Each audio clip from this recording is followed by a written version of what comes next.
brief, hydration break, and ready to run it through the rest of the deadline. So we'll see kind of what happens.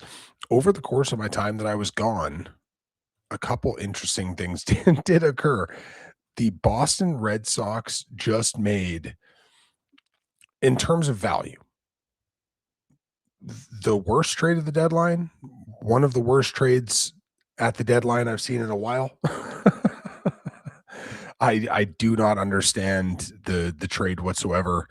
I don't know what they're doing. I'm happy to see it as somebody that enjoys when the Red Sox make mistakes. Um, it is genuinely an unfathomable trade from my perspective. I think that in terms of value, the Boston Red Sox just made like quite easily the worst trade of the deadline. Like I'm not a big believer. Um, well, Narvaez wasn't the value there. They gave up they gave up a massive haul. Like they gave up arguably the top prospect in their system.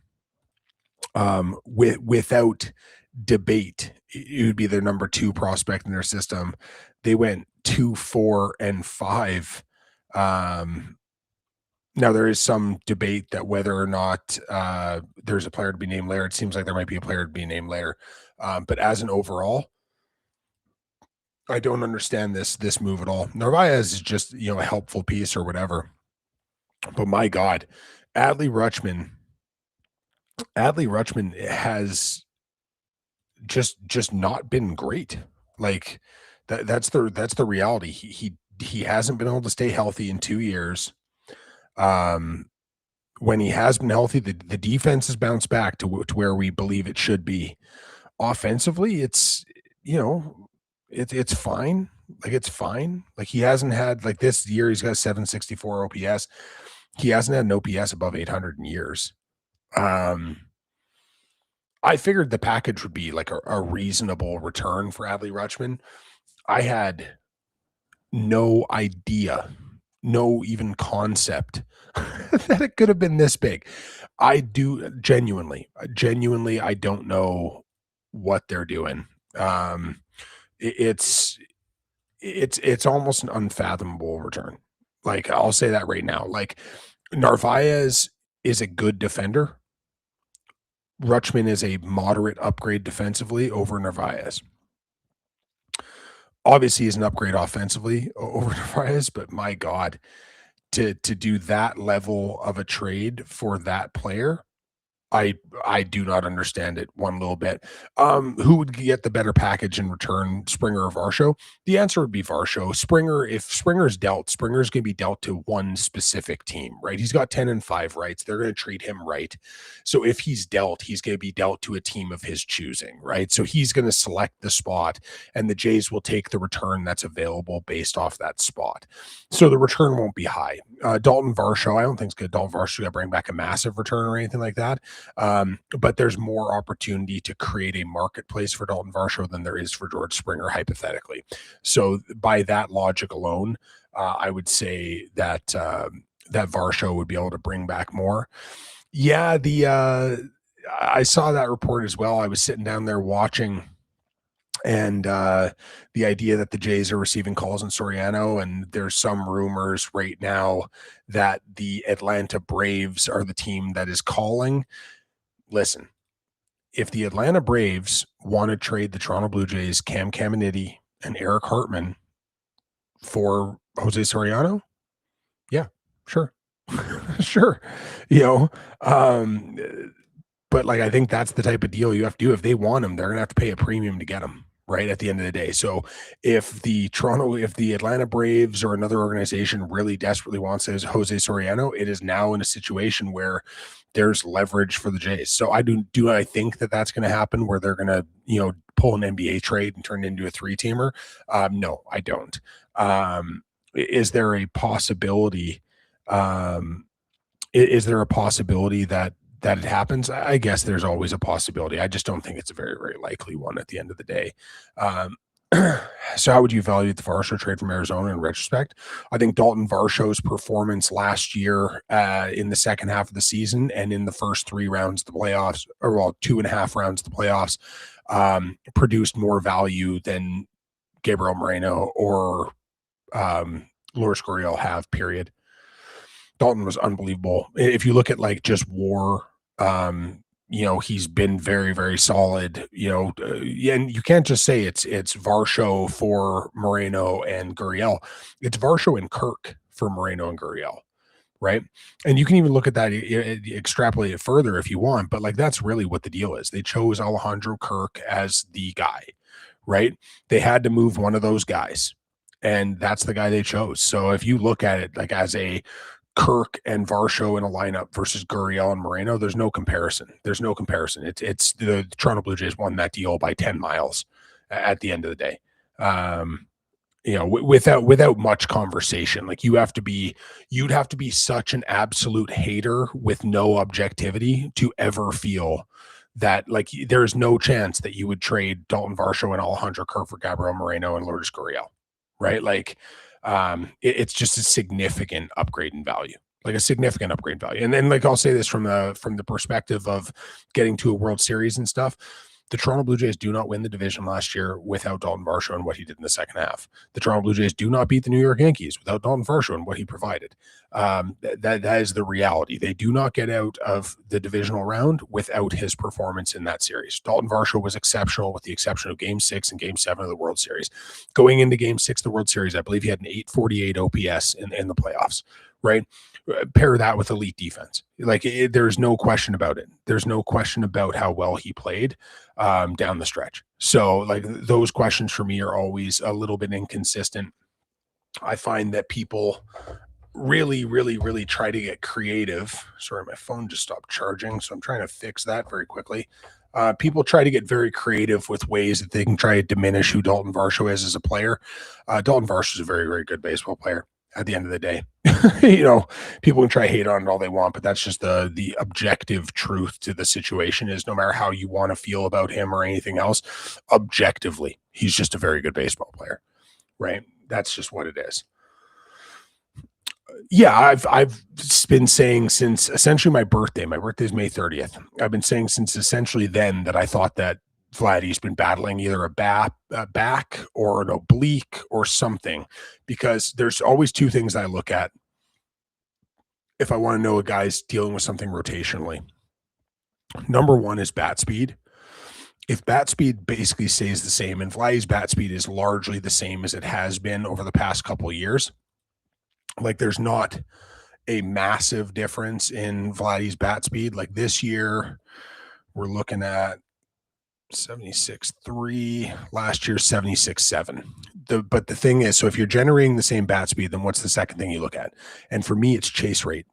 If a guy starts chasing more and more and more by a significant margin and to generate more speed, they're typically cheating to try to get ahead of stuff because they're having to. So if you're dealing with something rotationally, a lot of the time you'll start your load a little bit earlier. You'll try to guess a little bit more. You'll try to get ahead of things. And oftentimes you struggle with velocity when you do. Vladimir Guerrero's chase rate has went up 11% this year, right? So he has went from one of the truly elite, approach hitters in the league to essentially a league average guy. That says to me that you're trying to get ahead of things because you can't create the same rotation that you would normally be trying to create. So I think he's been battling something. I think he's been battling something since the end of May, which kind of tracks too with the lack of power and everything else that's been going on. So again, this is why I say that like I'm not worried about Vladdy long term, because I think there's something up with him physically, because that's all I see right now. Yeah, no, there's always personal stuff too, right? Some guys don't want to get out of the lineup, especially when you're in the middle, like you're in a down year, you're trying to battle through stuff. You don't want to be the guy that steps away for something that's not like a critical injury, right? So there's a pride element to it. There's a leadership element to it. And like, so we'll see, it'll all shake out in the end. But like I said, we've known who Vladimir Guerrero is now for 8 seasons. We've never seen this element of Vladimir Guerrero ever. So like, did he forget how to hit? No, probably not. Like at the end of the day, probably not. Like hard hit percentages are still high, like not as high as last year, but like it's tricky, especially since the other thing too is people always think about like extremely unbelievable coordination as like a good thing. And it is. Obviously, it's a good thing. But when you're chasing more and you're a hyper coordinated person, you're also making soft contact more on pitches outside the zone. And we've seen that from Vladdy as well, because when he chases, it's not a ton of swing and miss. So it's an interesting perspective to be able to look at the different pieces and put everything together into this idea of like kind of what's up with Vladimir Guerrero Jr. this year. But like I said, I've said it since the end of May and I'll continue to say it. I think he's dealing with something, because that's the thing that like logically makes the most sense for me. Yeah, Samson. I'm sure Ross is going to sell more. I'm not too worried about this being the end. There's still 2 hours till the deadline. Realistically, trades will still filter in till like 6:30 Eastern. So we'll see, right? Maybe there's nothing more. Who knows? But like I would be willing to bet money that there is, right? So it's been an interesting deadline so far. I'm very, very intrigued to see what else happens though. Yeah. Yeah, Padres calling about Varsho. And like here's the thing I'll say. San Diego Padres farm system is a joke. Like it's a joke. There's no other way to put it. You're not getting Ethan Salas from them. You're not going to get Cash Mayfield from them. Cruz Schoolcraft is kind of interesting for sure, because he's enormous and young, and he throws hard, and he's got a good changeup. But like 50 walks in 68 innings, I don't think you're going to get him. Um, Mendez is kind of interesting, but again, it's the control thing. The guys in the system that I'm a big fan of is like, I don't think we need Ryan Weidman, because Ryan Weidman profiles very similarly uh, uh, to Bateman. So like that's not necessarily the way I go.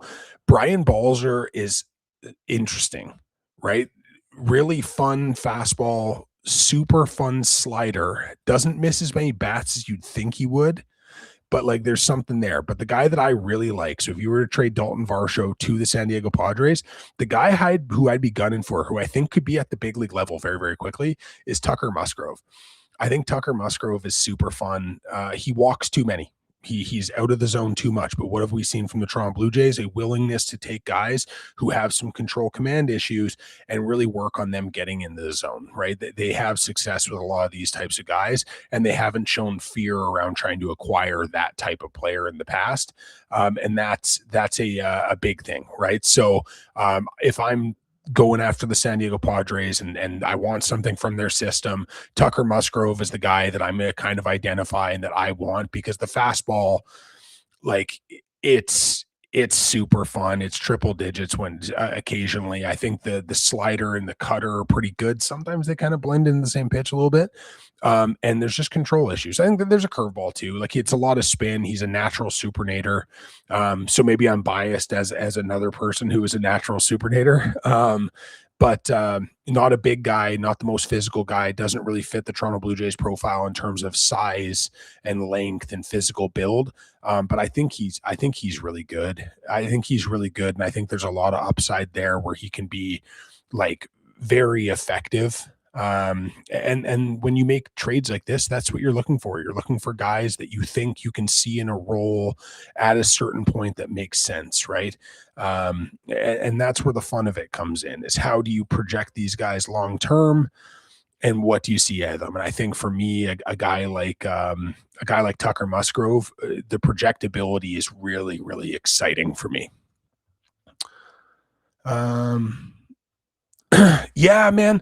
So like he had a good start to the year though. Like if you look at like Vladdy's splits, right? In April, he hit 351 with a 902 OPS. Now some of that was aided with a little bit of BABIP help. Like he got some luck a little bit in his profile. May, it started to slow down. I think he got a little bit unlucky in May. And then June, it was 198 with 499 OPS. Last month, it started to rebound a little bit. Still wasn't great, obviously, but he started to rebound a little bit. But like in June, it was really, really rough, and he looked like he was struggling. There was a whole lot of this after swings. It just seemed like there was something going on rotationally, right? Varsho to the Astros. Oh, shit. Let's see. Is that are we official on that? Let me pull up the Astro I didn't I know it's been talked about a little bit, but I wasn't sure if that was gonna be a possibility realistically. Um, shit, I don't think you're gonna be able to get a guy like Fermin, but, like, if you could get a guy like Fermin, that would be unbelievable. If we're looking at guys, a guy that I really wanted last year was Miguel Ulloa, who I think is like quite good. So I think he's quite good.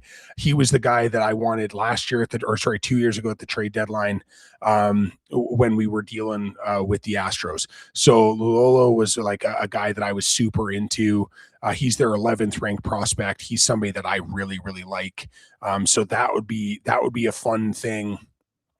This earlier this year, I talked about Elimber Santa was a guy that I really, really liked as well.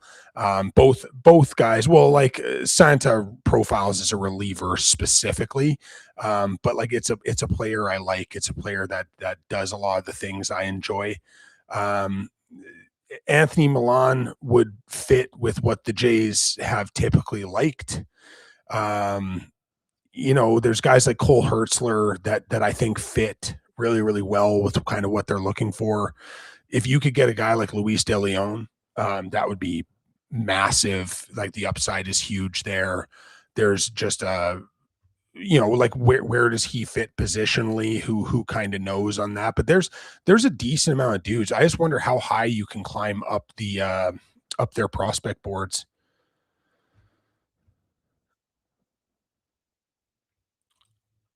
Yeah, and like he's not even like Ethan Frey's not even like my like primary guy. You know what I mean? But like it would be a good poll.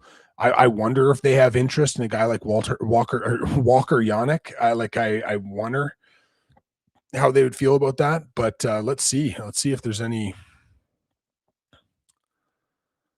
Spencer Getty. That makes sense as well. So Spencer Getty sounds like it might be the return.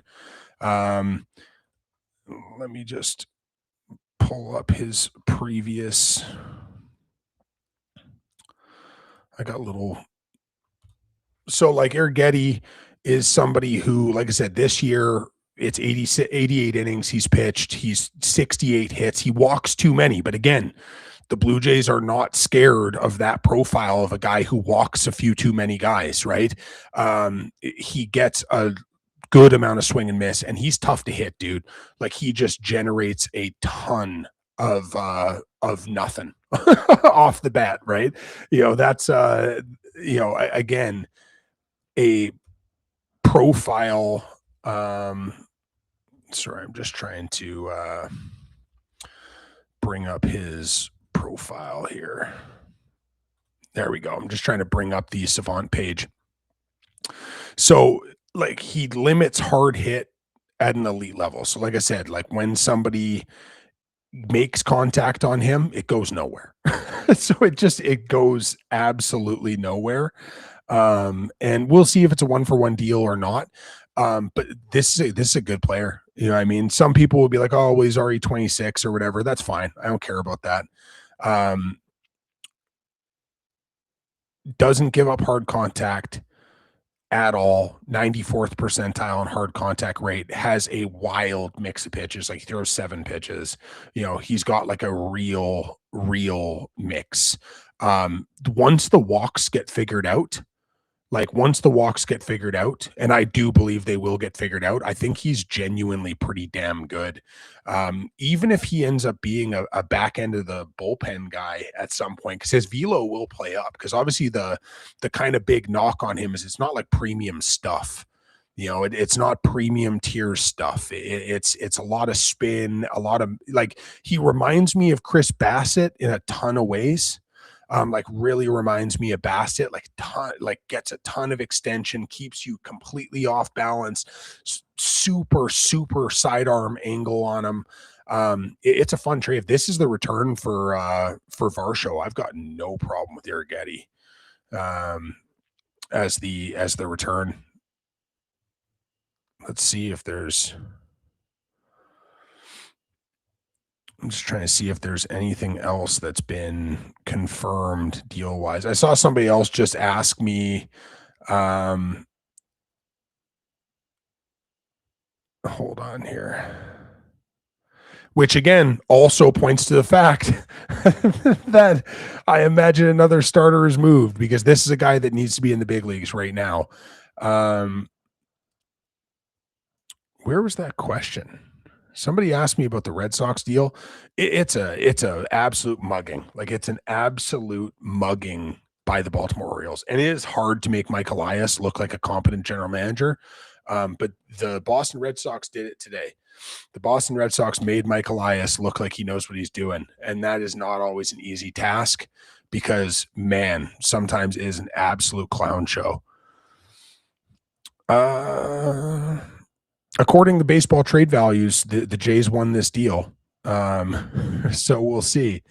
This also means that Brett Bateman is probably going to come up. Like, that's what I would imagine happens here. I made a video yesterday when I said about the acquisition of Bateman that I assumed that a deal for Varsho would be on the table to try to get Bateman up, because if it wasn't for Bateman playing for the Chicago Cubs, Bateman would have been in the big leagues for most of this year.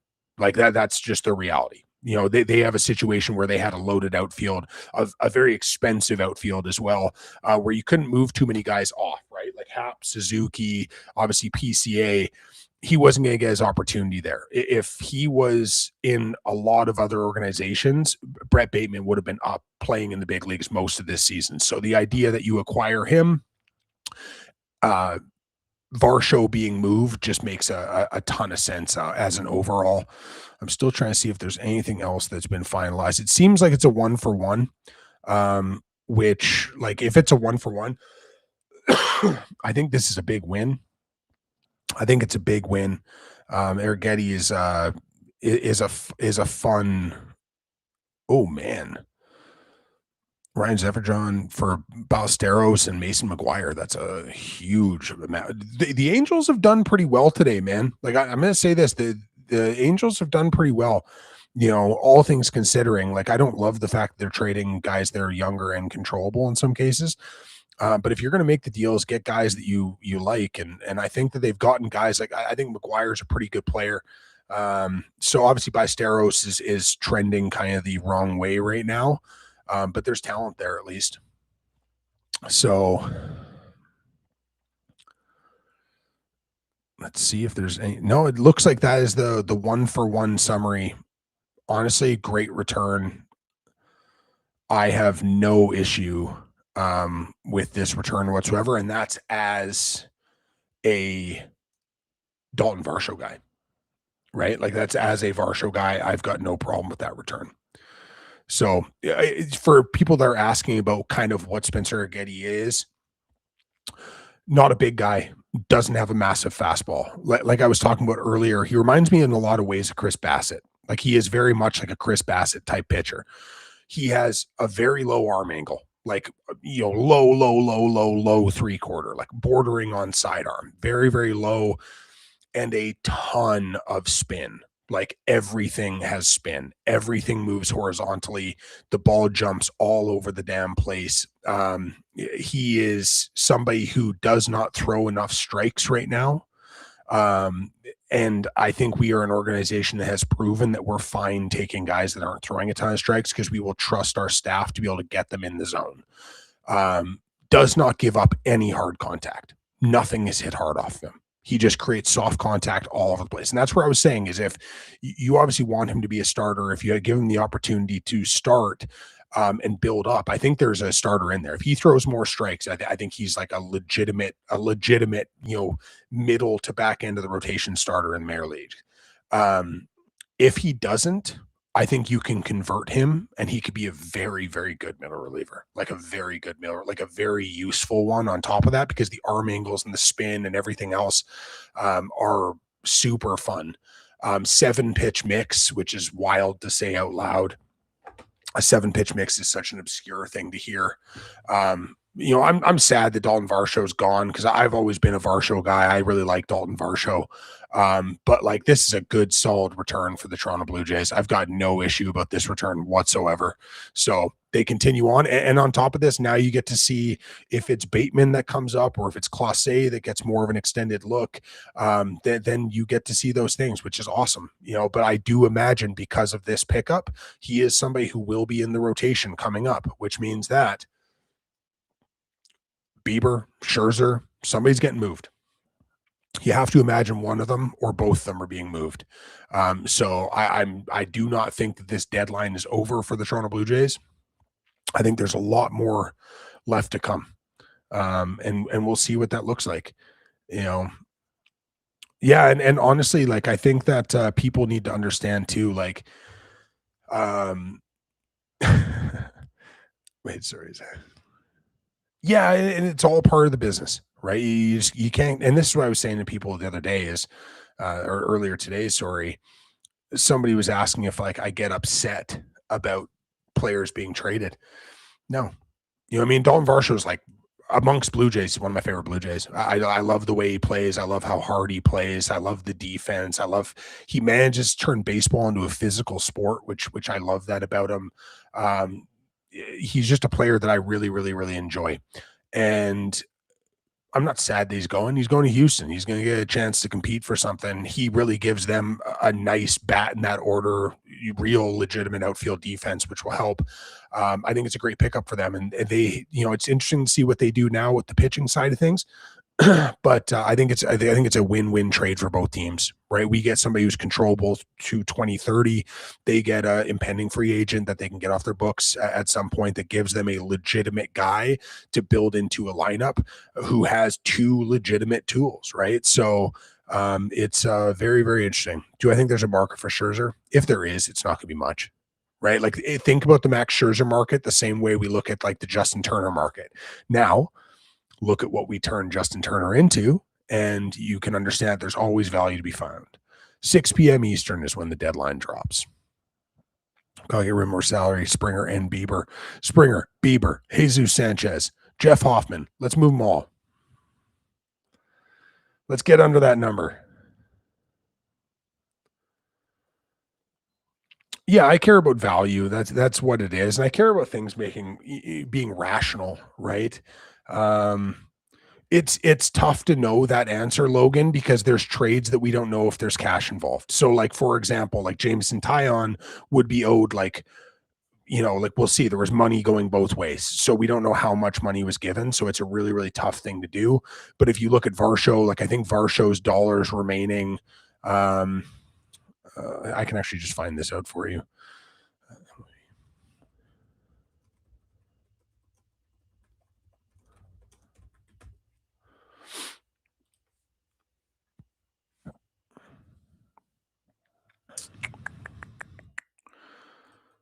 Let me see here. Remaining details. Let's see if I can find it. I found it earlier. So I'll have to see if I can find it again. It was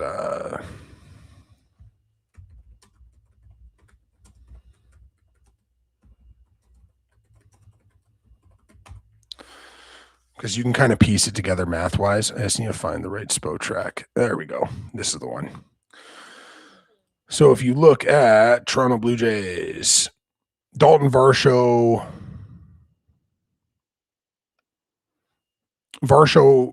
we can deduct about $3.2 million off of Varsho. So that's where that money is for that. I think Gossman was around 8 million, 7.5 million. So depending on what happens, you need to trim about $13 more million, right? Depending on what the acquisition costs are and everything else, let's call it $15 million, which is doable if you move 3 more players. Will they be able to get there? Who knows, right? But it is something fun to think about, something fun to talk about as well. With getting Luke Weaver, who else could Pirates trade for? It'd be nice for you guys to try to get another bat. Actually, Varsho would have made a lot of sense for you guys. But new trade just happened. There's another trade. Or are you guys just screwing with me at this point?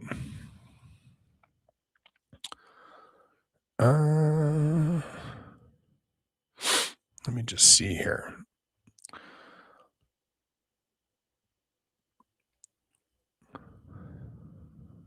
I don't see.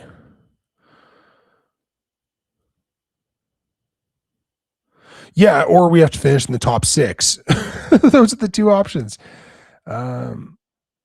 I don't understand why people would be happy that Varsho would be gone. Like the hatred for Kirk, Varsho, Hoffman, those three primarily is very confusing to me. Guerrero's the other one. We're like, I don't know, Blue Jays fans hate Vladimir Guerrero. They always have, other than for a month and a half at the end of last year.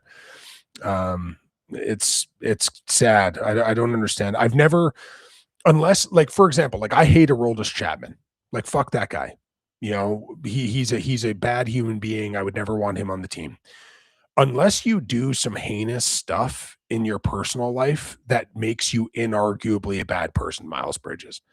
I've never cheered against somebody. Like, I've never just like hated a player for no fucking reason. I'll never understand it, man. It's such a weird thing, man. You know, it's a very, very, very weird thing. Well, there's still hours till the deadline, man. He is overpaid. Oh, okay. Yeah, no, yeah, he's only there to sell seats, right? That's why he didn't perform at all in the playoffs last year. Again, if Vladimir Guerrero was a white guy from Ontario, I think a lot more people would like Vladimir Guerrero because there is an issue with this team, and we've seen it continually with the Teoscar Hernandezes and the Lourdes Gurriels and you know, a lot of different players. But again, if he was a white guy from, you know, North Bay, I think everybody'd love him, or if he's from Markham or some shit. But you know, that's just my 2 cents.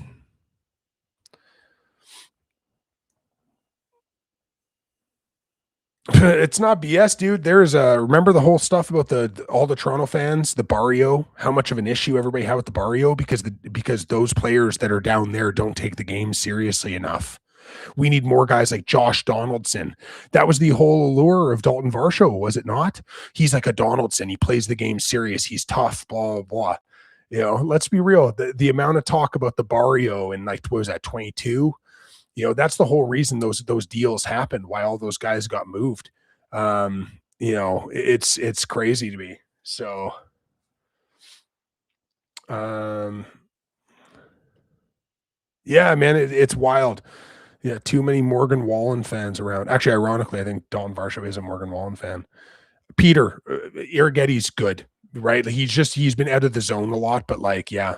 A lot of people did want Teoscar gone because, again, those barrio guys, they weren't serious enough. They didn't know how to play. You know, yeah, they were too happy all the time. Remember, all the Dominican players, all the Latin players were too happy. Remember that whole narrative? I'll call that the Bob McCown narrative. Yeah, where all the Latin players were too happy and they weren't serious enough. You know, it's like, okay, guys, I wonder why you feel that way. You know, just old white guys trying to ruin fun for everybody, you know, because unless you're miserable playing a game, you can't be good at it, right? You know, it's an absolute embarrassment, and it fits, right? The hockey culture static in the Toronto area, it fits that there be a palpable level of bigotry mixed in. You know what I mean? Like the hockey culture seeps into everything else, right? Of course that's going to happen. You know, yeah. Yeah, hockey culture pollutes everything. This is why me as a hockey fan, I don't talk about hockey online because the conversation is pointless. It's too tribalist. You know. Yeah. Brenton Doyle. I just don't see what a lot of people see in Brenton Doyle. Like, he just hasn't been good in a long time, right? So no, are you kidding me? The party continued last year. Guerrero and Jimenez and Springer, Kirk, Barger, they're all fun guys. Schneider's a fun guy. Clement's a fun guy. Always laughing, always happy. The party was what got them there. That's the whole power of friendship thing, is they all had a great time. There was no, like, even Max Scherzer was smiling all the damn time. So don't even say the party stopped and they got to a World Series. They stopped trying to create this dog shit narrative around the team and environment around the team. And then all of a sudden they started winning when they started having fun playing the game. Isn't that a wild thing? That was the whole sales pitch, guy. So you saying, oh, well, the party ended and they got to the World Series. Yeah, the exact opposite. Last year was all about vibes. Everything about that team was vibes, you know, like the stupidity. If you say that the reason why they need to be more serious, they need to have less fun, blah, blah, I guarantee you've never been in an actual clubhouse. I guarantee you've never been in the locker room at any real level. Like, that's the one thing I know. If you need guys bearing down on you, you're dog shit.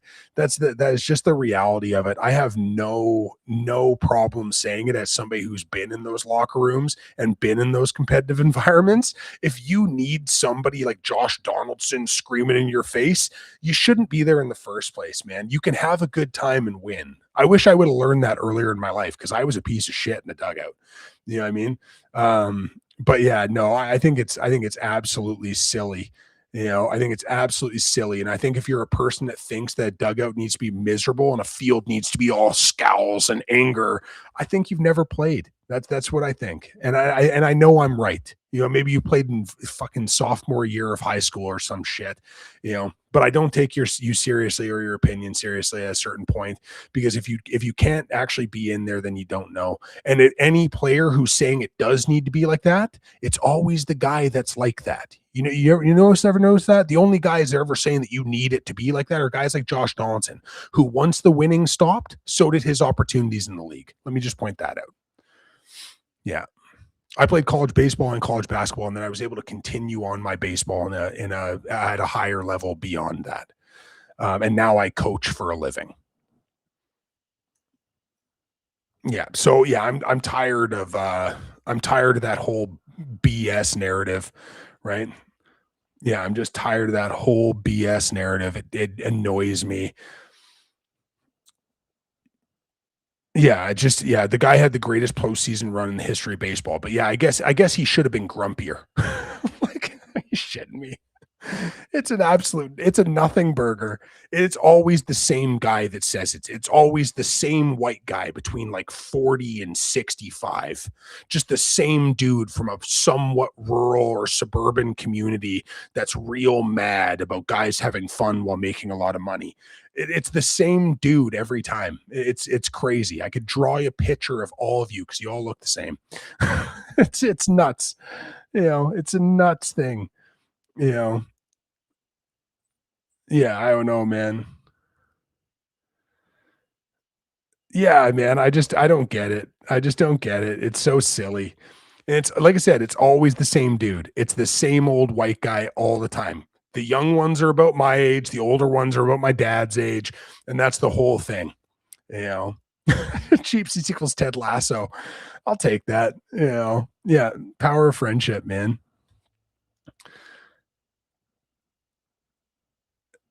Yeah, I just thanks, Maddie. I appreciate that.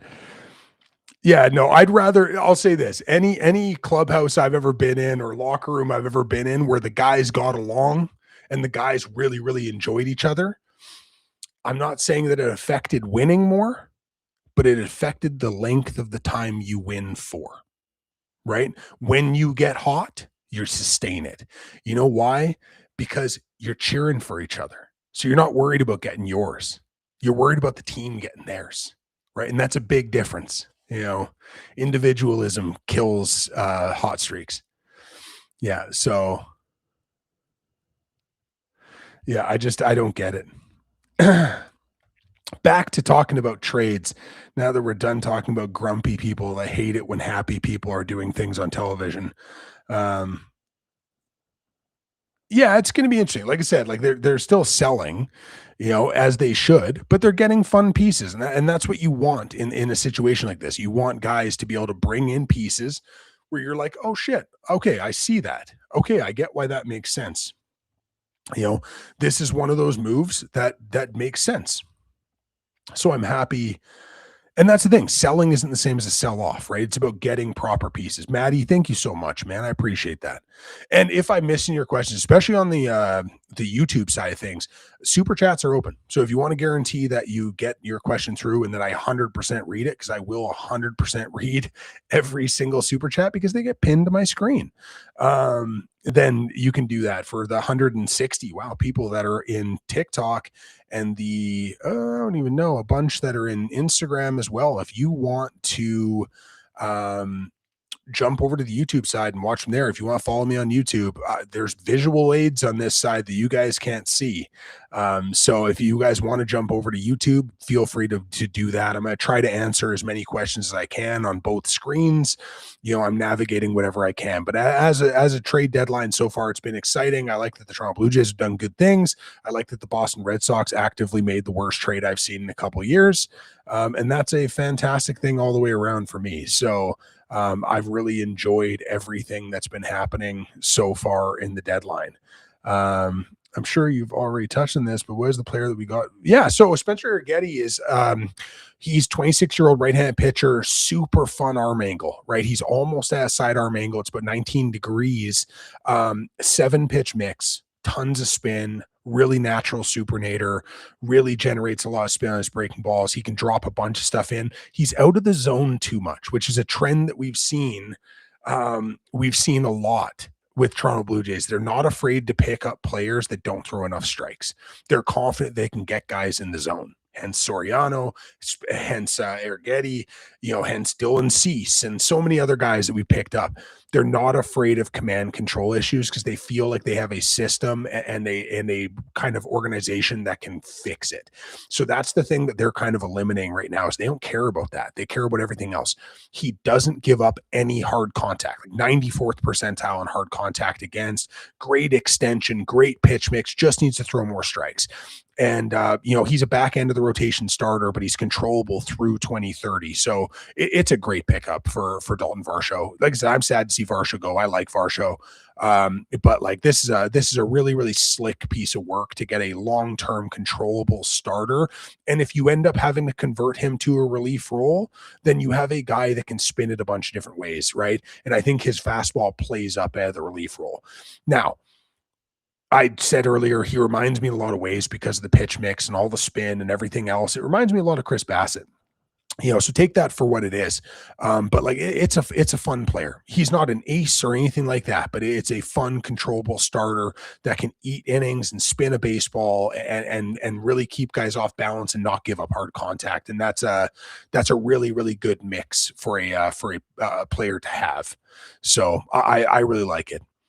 Yeah, I just kind of ran through the Varsho trade now. Appreciate you switching over to YouTube on this side, guys. And so like the Arrighetti thing, like I said, well, I guess here, let's just show you. Since the people on TikTok, like you guys can't see this, but I'm bringing up his Savant page right now. And like I said, like it's not filled with red and all this shit, right? But you can see hard hit percentage, 94th percentile, right? Only 30% hard hit rate. Gives up a lot of contact in the air, but it's a lot of soft contact in the air. Elite extension. So he's not the biggest guy at 6'2". He pitches much bigger than his height. Average exit velocity off the bat, 87.3 again. Soft contact. Doesn't generate a ton of chase. Doesn't get guys landing barrels, right?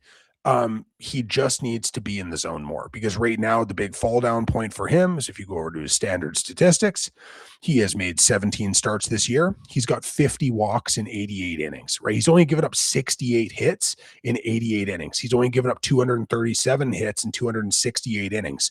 He has struck out 289. So in his career, he has given up far less than a hit per inning, way more than a strikeout per inning. It's just the pesky walks that are getting him. And because of that, he pitches behind in counts a lot. And that's where you see things like home runs sneak up on you. So it's a good player. It's a fun player. And I think there's more projectability in him than what he's been able to show. And Houston's also kind of a funky park as well. But yeah, so if you were the Jays GM, would you do that Varsho trade? Yes, I would. Yeah, yes, I would. I honestly, it's funny. I went the mid-tier prospect route. I wasn't expecting them to get a big league starter for him. So I think that's a very, very good trade. I would do that trade 10 out of 10, especially when you consider that he's controllable through 2030. So he's not a free agent until 2031. Varsho, obviously, the contract is expiring this offseason. Not many submariners left in baseball right now.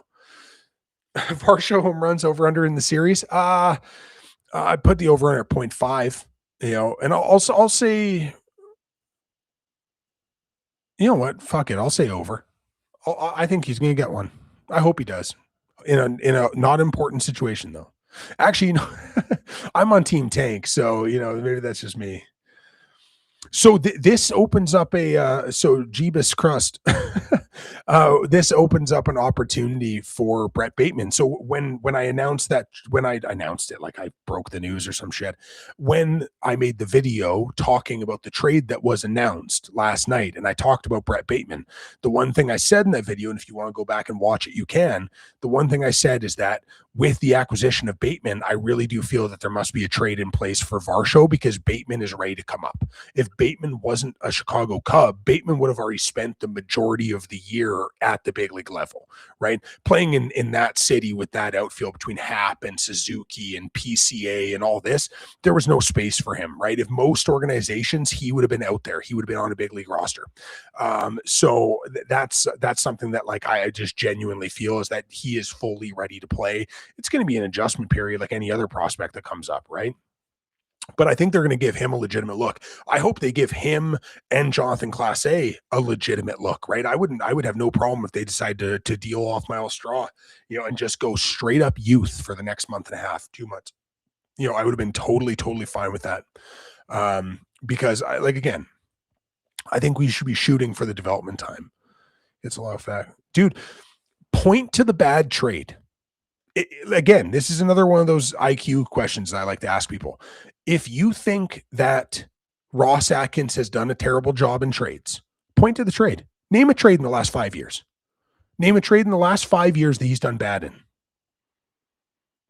Right? Varsho, they won that trade by a mile. Yeah, no, it's a good trade. Dalton Varsho for a controllable young arm with a lot of upside that just needs to throw more strikes. I've got no problem with that deal ever. But like, name the trade for all the people that hate Ross Atkins. Just name the move. Even people are like, oh, they were disappointing this year. They should have done more. And it's like, dude, they hit 100% on their free agent pickups. Okamoto's been great. Dylan Cease has a chance to win a Cy Young. Tyler Rogers has been one of the 2 best middle relievers in baseball this year. Cody Ponce tore his ACL. That's the only one that went wrong. Right? Like, I just don't understand, like, what's the issue? It wasn't bad because the Varsho trade, we won that trade, dude. Again, we do not get to a World Series without Dalton Varsho. Last year, at the end of the year, the last 60 games he played, you don't get to the World Series without how he played against New York Yankees. Going into Game 6 of the World Series last year, he had an 848 OPS in the playoffs while playing elite defense. Even if you look at WAR, look at Dalton Varsho and Alejandro Kirk versus Lourdes Gurriel and Gabriel Moreno. It's +4 WAR for the Blue Jays in that span. Like, we need to stop. Well, Otto Lopez was a DFA, right? And like, I love Otto Lopez. I didn't want him to be DFA'd at that time, but that was a DFA trade. So they were just punting him over to somebody that wanted to make a claim on him, to make sure that nobody else was able to claim ahead of him. But like I didn't like the Otto Lopez DFA, but to be fair, he had only played 50 games the season before and had a 633 OPS in AAA, right? So it wasn't like an illogical one. But you know what I mean? Like, this is like, I ask these haters all the time, like, what's the move that you hate him so much for? And they can't do it. These guys are so dumb that they still bring up like Kendrys Morales. I mean, that's a decade ago, man. I mean, over the last 5 years, Ross Atkins has done a phenomenal job as the GM of this team, right? Like, that's the reality. So I don't know. I don't know what else to tell people. Again, if he was from Newmarket or if he was from Whitby, people would love him. He'd be the greatest general manager in history, right? I know that because he's got a better record than Alex Anthopoulos does. And Alex Anthopoulos, people want to build a statue for, and Ross Atkins, they want to fire. So, it's crazy to me. The Jimenez trade was pretty bad. So why? So explain why the Jimenez trade was so bad.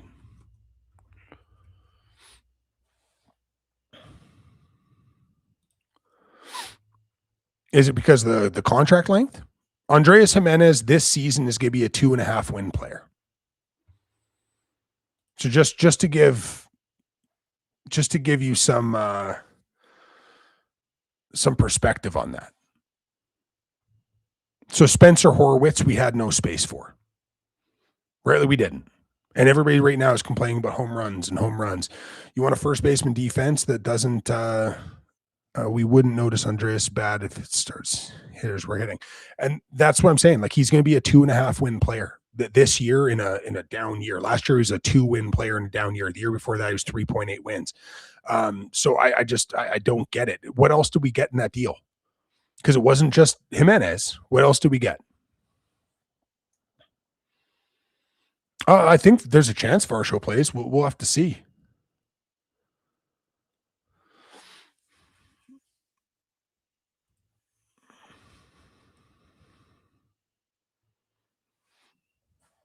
Do you know what else we got? And like, again, he didn't pitch for us a whole ton, but it was still an ad. We got Nick Sandlin, and Nick Sandlin was really good before he got hurt. So yeah, the contract's not great. I tell you this, I'd rather pay Andreas Jimenez $23 million next year than Bo Bichette $43 million. Santander was a bust. He got hurt. Like, he just got hurt. Like, this is the weird stuff for me is a guy comes in, gets hurt, and they're like, terrible. It's like, you can't predict that somebody's going to get hurt, man. Injuries happen. Yeah. Injuries happen. Penongo, Shrek, these guys are all going to have to battle for role, right? Like, creating internal competition is a good thing, not a bad thing. I think that's always a positive thing. Yeah, but again, dude, he was literally like, go back and read from the beginning of spring training. Hurt the whole time, missed time in spring, started late, came back, battled, shoulder issue, tried to push through it, couldn't push through it, got put on the DL for it, came back off briefly, and then they shut him down, right? So again, like, dude was never healthy. Like, he was never healthy. And this is another one of those things too. Santander. The thing I always refuse to do is look at one small sample versus one large sample. So if you look at his career, you can go, okay, well, last year he had less than 200 at bats, all of which where he was battling. Performed very badly. Every other year of his career, and especially the 3 seasons prior to that season, combined 2,000 plate appearances. Okay, over the previous 3 seasons, 2,000 plate appearances. In that time, he had hit, was it 72? 95 home runs in those 3 years. He put up an OPS of right around 800. Like, it's very clear that one sample is logical and one is illogical, right? But again, people just need to hate stuff. It's just, people need to hate stuff. It just doesn't make any sense to me. Let the guy get healthy. If he's healthy next year, and if he's healthy next year and he plays like shit next year, then yeah, sure, then he's a bust. But like, I don't know. I'm not willing to call a guy a bust because he tried to play through an injury for a while, tried to come back from an injury too quickly at the end so he could help a team. I don't know, man. Sounds like a gamer to me. Again, I don't want to keep saying it. If he was a white guy from Sudbury, you'd be like, man, he's like a hockey player. He's trying to play injured. You got to respect that. But, what did the Cubs do? I haven't seen this yet.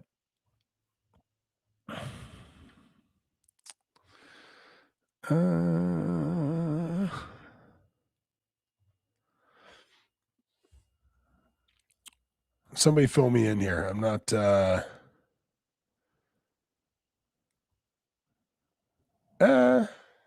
so Holmes and Taylor. Okay, I don't know. That's fine. Yeah, like that's That's not bad. You know, is it just Jefferson Rojas that's going back? Because like Jefferson Rojas is like a fun prospect. You know, really good defender. I think he'll hit a bit. Is it just Jefferson Rojas that's going, or is it more than that? Yeah, I think it's a reasonable trade both ways. Yeah, he played through massive injuries that would have made other players quit. 100%. You know what I mean? So again, like, when are we going to be consistent, right? One guy plays through injuries and you love him for it. The other guy plays through injuries and he's a bum, So it almost seems like there's an inherent bias there. But we won't go into the psychology of human adults because that's always a lost cause. Let's just say that people have biases and sometimes those biases are, very clear. Yeah, it's an interesting one. Tyler Wells to the Rays. Okay. I wonder what that return is too. Hmm. Uh yeah. Hey, I'm gonna post this one up on the screen too. Owen Lewis, big compliment, love it. The fact that Sid Sixero gets the attention he does for his analysis while we got this type of ball knowledge out here is crazy. Me, keep it up. Thanks, man. Appreciate it. Sid Sixero is a bum. Like I said, Canada needs a Stephen A. Smith as well, or Skip Bayless. So Sid's trying to fill those holes now that he doesn't have Tim McAuliffe to carry him as a media member. But I digress. uh,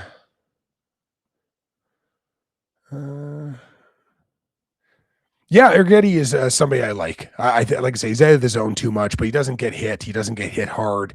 Less than a hit an inning, more than a strikeout per inning. 7 pitch mix, tons of spin, fun arm angle, and he just walks too many right now. And the Toronto Blue Jays have shown that they're not scared of that profile, which is something that I like.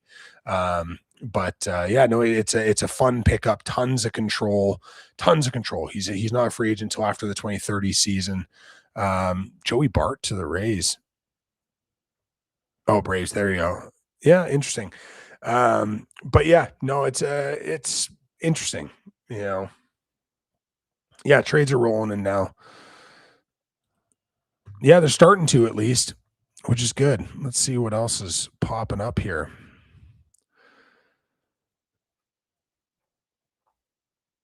Yeah, I wonder what the Rays are really taking a chunk out of their system right now, which is interesting. Trying to see if there's any other new rumors or anything popping up here.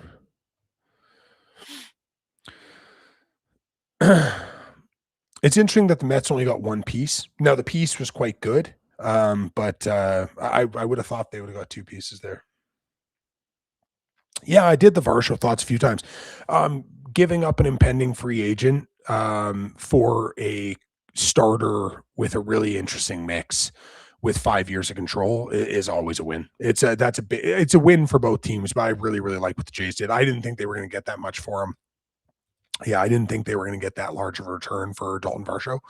I thought it would be slightly smaller than that and more in the form of a prospect. So the fact that they got like a legitimate starting pitcher with a really fun, interesting mix is pretty cool.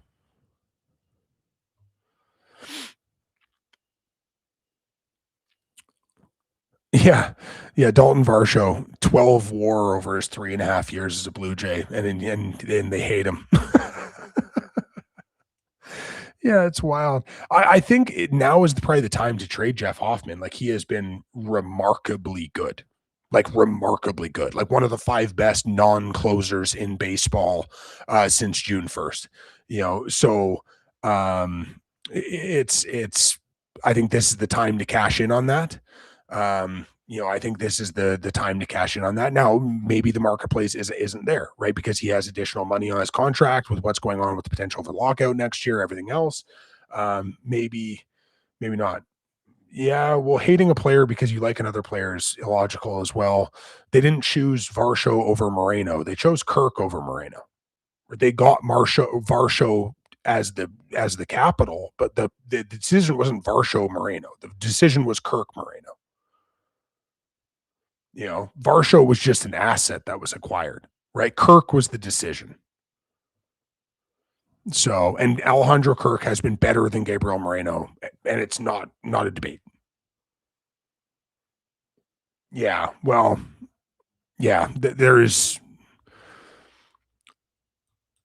Moreno's good. Don't get me wrong. I'm not saying that Gabriel Moreno's not a good player. Gabriel Moreno hasn't been able to stay on the damn field. That's a real issue. Like most games he's played in his career, 111. After that, he's never cracked 100. Consistent 2-win player. Which is that's fine. He's a good player. Alejandro Kirk has generated 4 more WAR over the same span. The highest WAR that Moreno's had is 2.9. Kirk's had 2 seasons, 4 and 4.3, or sorry, 4.3 and 4.7. Kirk's third best season is essentially comparable to Moreno's best season. Alejandro Kirk has played in just a ton more games over the same span, despite having some injury issues himself. So, like I said, Moreno, if he could stay on the field, would be a different question. But, um, yeah, they made the right decision.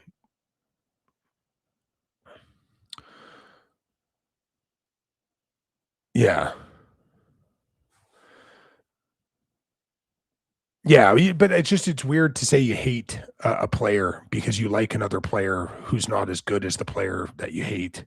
Like it's odd to me. It's odd. So not judging, just pointing out the inconsistency in it. Yeah. Barrios, like I said, there's nothing you can do with him right now. If he accepts his option, he accepts his option. If he declines it, he's a free agent. We'll see what happens with the Jays. I think there's obviously time's running out. Like they've got an hour now. Again, trades will trickle in until probably 6:30. Until all the deals had kind of siphoned through. But yeah, I think we're going to see another move. I think so. I said at the beginning of the day that I thought it would be 4 trades involving 5 roster players. We need a 2-for-1. How lopsided do you think the Skubal trade is? It depends. If the Dodgers re-sign him, then that becomes more lopsided. If the Dodgers don't re-sign him, then all of a sudden you gave up a top 20, top 25 prospect in baseball, a top 70 prospect in baseball, and what is now Detroit's number 14 ranked prospect in their system for 2 months, Tarik Skubal. So if let's say that they don't win a World Series this year, and then they don't re-sign Tarik Skubal, then it's a massive overpay. If they do both those things, then yeah, they got a great deal.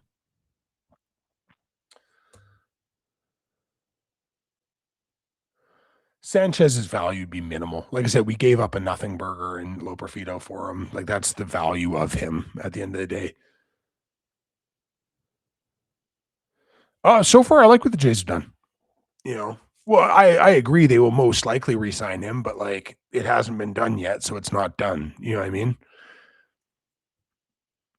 And you're also basing that off of the fact that we know what the economic realities are.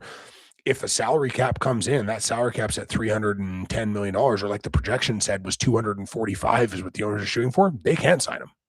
Like they just cannot sign him. Right. So it depends on what happens in the CBA. Yeah. So um, the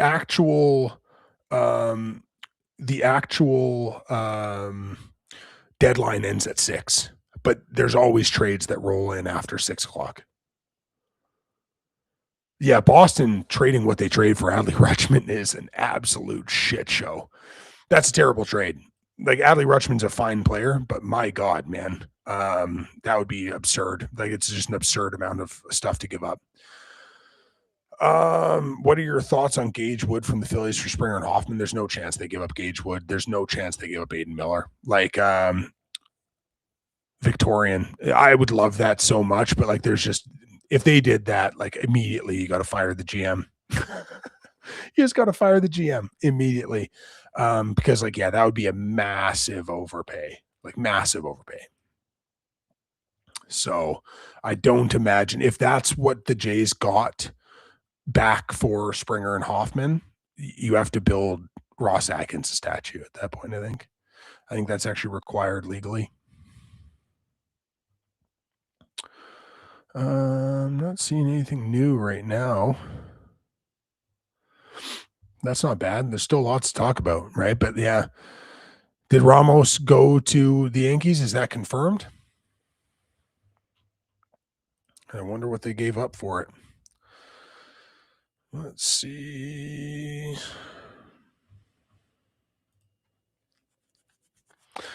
I guess with their injuries and stuff, it makes sense to add him. But yeah, he is just like a very average, everyday outfielder at the end of the day. Like, I think, yeah, contracts will get grandfathered in. I don't think there'll be any reduction, you know. So, well, the deadline's not over. If the deadline ended as it is right now, I'd say somewhere between a B and a B plus, because I would have liked to see them do more. One of my goals for the deadline was to try to get under 284. They wouldn't have accomplished that. That being said, I really like the pieces that they returned. Like, I like the Gossman deal more than most people did.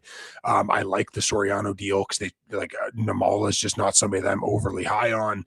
I think that the Varsho deal was really a stroke of genius, getting somebody that good and that controllable with the upside he does. So I think that's a really, really good trade. Even small ones like, getting Josh Smith for Adam Mako, who has to be Rule 5 next year and protected, who's just a middle reliever who's been absolutely brutal for his last 15 games. And let's be real, as just a guy like Javen Coleman can come up and replace Adam Mako's performance today. Chad Dallas can come up and replace that value better. So getting a guy who was a silver slugger 2 years ago, who's, consistently put up double-digit home runs and double-digit stolen bases while giving you like 4 or 5 positions of versatility and has options, that's a huge win. It also gives you flexibility if you want to move off a guy like, Urias or, Davis Schneider or somebody else, right? So it gives you a lot of flexibility. Yeah, I like the Arjun trade. I'm just not as high on Arjun Namal as a lot of people are. He's danced between 3rd and 4th on my prospect list this year. There are times where I've strongly considered moving him down from there. Actually, before Trey Savage had graduated and a few other graduations happened, he was lower than that. But yeah, so, but like it's all kind of what you prefer, right? Urena is really fun. He's very, very young, obviously. He's very, very talented. He is very, very controllable for a lot of years, and I don't know if they were overly interested in letting go of that much control, right? So to get him would have cost a whole lot more for less certainty about quality of arm. But I think they're in as really, really good pitcher potentially. But I think he would have been almost impossible to get. If you were to move Springer, Hoffman,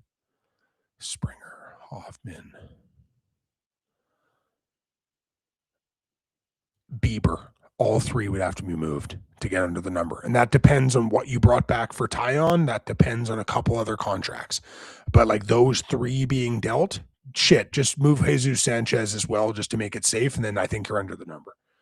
It all depends on what the CBA looks like. Yeah, Jojo Parker's a way better prospect than Arjun Namala. Like, way better prospect. No, I just think it's about marketplace, right? So like if they were going to trade Bieber, but let's say the prospect you're getting back was like meh, or somebody wanted you to take back money, then there's really no point to do it, right? They can potentially, if they wanted to qualify him, they could potentially get a comp pick for him or whatever. Like I said, Bieber wanted to be here as well. So that's another piece of it, which doesn't really matter at the end of the day, but there has to be a marketplace for him as well, right? And teams have to be able to take on that money. And some teams would, and some teams wouldn't. Yankees are desperate for a catcher. Would you dangle one of ours? If the Yankees desperately overpaid like the Boston Red Sox just did for Alejandro Kirk, I would do it. I'm not lying. If the Yankees were to offer a deal that was essentially what the Boston Red Sox just offered for Adley Rutschman, I would trade. If the Red Sox offered that deal for Kirk, I would have packed his bags for him. I would have packed his bags. Send a link to True Sports Pod. Yeah, so the True Sports Pod isn't up yet. We're going to record our first episode on August 13th, I think. So we're just figuring out a couple of the formatting things right now. And then I think August 13th, we're going to record. So it should be up at some point after that. We're going to do a bunch of NBA season previews, go 6 teams per episode for 5 episodes and then go from there. Yeah. And that's what I'm saying. If the Yankees were willing to do a deal as overpayment-y as what the Boston Red Sox just did for Adley Rutschman, I would do that deal 10 out of 10 times. There might not be a player on the roster I wouldn't do that deal for. That was a wild overpay. Yeah, like I don't want to trade Kirk, like by any means. But like what the Red Sox just paid for Adley Rutschman is one of the worst overpays I've seen in a long time. That's the Paul George deal. It's a really, really bad deal. It's a really bad deal. The Boston Red Sox, that's a D or D minus for them, and that's an A plus for the Baltimore Orioles. And it is hard to imagine a situation where Mike Elias looks smart. Well, no, Bellinger's not going to get traded. Bellinger's hurt right now. Jays fans overvalue Kirk. In what way? He's got last year he was a 4.7 WAR. 2 years before that, he's 4.3. He's collected essentially 14 WAR in the last 3.5 years. That he's been runner-up for Gold Gloves twice.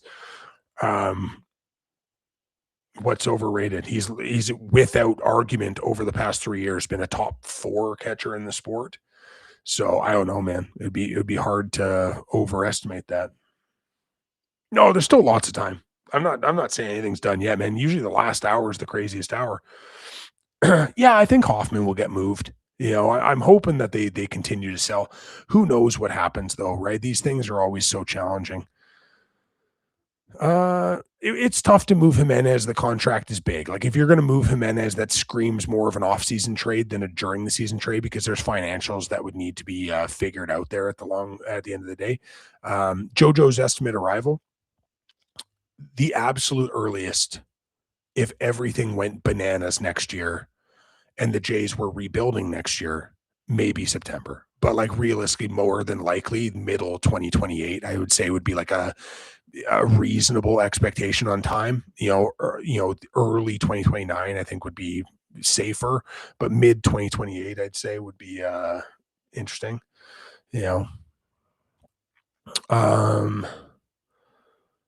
Well, it just depends. Like we can't. So here's the thing I think people forget, right? Is you need to have a marketplace to make a deal, right? So if a team is offering a prospect you're not interested in and you have to eat a ton of money to move Shane Bieber, then why would you move him?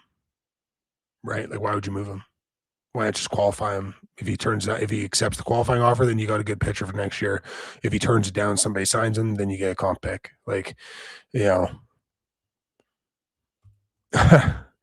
Chicken Wing with the super chat. LMAO, Sid hates the Soriano deal. Big shocker. Of course he does, because he doesn't actually watch the game. He doesn't watch the sport. He heard Arjun Namala's name one time, and now it's his entire personality. So if everybody likes something, Sid hates it, because that's going to be the thing that generates clicks at the end of the day. And that guy is desperate. Like I said, he doesn't have Tim McAuliffe fucking propping him up anymore, so he's not got to do it out on his own. Maybe he should go back to breakfast television. Do minor leagues play if the lockout happens? No, they won't. Unless they can negotiate that in terms, but no, largely they don't.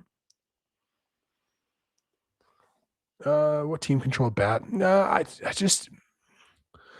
I don't know if they're going to go for the controlled route. Like again, like Wyatt Langford's been talked about. Like, would Wyatt Langford be awesome? Yeah. Do I think they're going to do Wyatt Langford? No. Stowers, like that'd be awesome. Sure. And like I said, the fit's weird. But like, do I think they're going to do it? No. Like it's hard to get a controllable bat, man. And like, honestly, the Jays have a lot of bats in their system. I think there's a lot of bats in their system that are going to be good hitters too. It's tough to make those deals work sometimes. So I don't think they're going to grab anything. Maybe they do though. So if you mean controllable bat, like a prospect that hasn't been up yet, then yeah, there's a bunch of guys they can get. But for like those young established players, they're hard to get, man. Teams aren't just like looking to give it up. Yeah, so my job for a living, I run a baseball program and I'm the pitching coordinator for that program. And then uh also on a different side of things, I also coach the rep basketball team in my community, which is a smaller community. But yeah, and then I was a dual sport athlete in college. Oh, I almost blocked the guy that just asked me a question. Accidentally, of course. Um I try not to give out too many personal pieces of information about me. But if you really want to ask, you send me an inbox message and I'll answer in there. But yeah. Oh, thanks, Luke. I appreciate that, man. Parker and Jamal long term. Parker by a country mile. I do not think those are comparable prospects. I have JoJo Parker ranked around 20th in Major League Baseball. I think he's going to end up being a top five prospect. I have Arjun Namola ranked just inside the top 70. Yeah, they re-signed Eloy Jimenez to a minor league deal. How do you rate Ron Sanchez? Very, very highly. I love the power profile. I love the power profile. It's unique. His hard contact rates are awesome. Like when he barrels, it's a big impact. But yeah, no, I'm very, very high on Juan Sanchez. Arrigetti's fun. We've done this conversation a couple times, but I'll give you the Coles Notes version of it. So, 7 pitch mix, not the biggest guy, elite extension though, gives up no hard contact. Nobody hits the ball hard off him. In his career, he is way less than a hit per inning, more than a strikeout per inning. The issue is just he walks too many guys right now. The Toronto Blue Jays have not been scared of that profile. They're very confident they can get guys back in the zone. Like I said, he's controllable through 2030, which is amazing. I really like the player. I like the player as a prospect, though. To be fair, do I think this is a great question? Do you think Dodgers prospects are overrated? No. I was literally having a conversation with my friend earlier about one of the things that frustrates me about baseball fans is they'll be like, "Oh, the Dodgers just buy everything." Dude, the Dodgers are able to buy everything because their minor league system is the best thing in baseball without question for the last 15 years. They develop prospects at a higher rate than any other organization, maybe other than the Tampa Bay Rays. They continually, with small bonus pools and small international money on occasion, they continually find the right players. They develop the shit of them. Their organization believes in prospect development. They continually pump out real, legitimate guys over and over and over and over and over. And that's why their organization is so good because they can go out and they can trade two top 100 prospects and go get Tarek Skubal, right? And anybody that wants to crap on River Ryan, I'm not even the biggest River Ryan fan, but one of the things that pisses me off about this whole narrative is, oh, he's old. Dude, he basically only started pitching when he was 23, right? He was a two-way player before that, and he really didn't fully commit to pitching until his age 23 season, right? He is newer to pitching as a whole, and he had to miss an entire season with an injury, right? This is essentially a guy who's been full-time pitching for 3.5 years, and he's already this good, and the arm is electric. That's why he's still a prospect, even at his age, just because he hasn't been doing it for very long. So yeah, no, I think that it's I think the Dodgers are the gold standard of developmental organizations in baseball without question. No, Arrighetti will be in the bigs. I would almost guarantee it, especially since I do think there's one more pitcher at least being dealt by the Jays. Man, talking this long on the internet today has killed my voice, but that's okay. That's okay. I'm having fun, guys.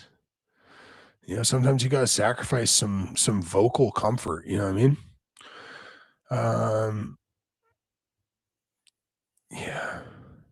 Oh, there. Oh man. All right, we'll see what happens. I am seeing a rumor right now that the Astros are trying to make a deal for another pitcher, and that Shane Bieber has been talked about. Is it possible that they're going to deal two players across the locker room? That's hilarious. The Jays love doing that, though. The Jays do that every damn year.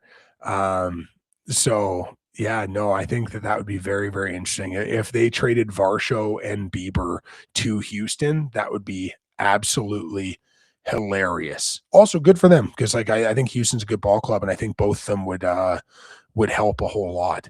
So yeah, yeah, I think that would be a good all the way around deal. But yeah, I'm still thinking there's gonna be more that happens. Yeah, dude, hydrate. I can't. The only hydration I have is not allowed to be shown on camera. Here, I'll just duck out of camera.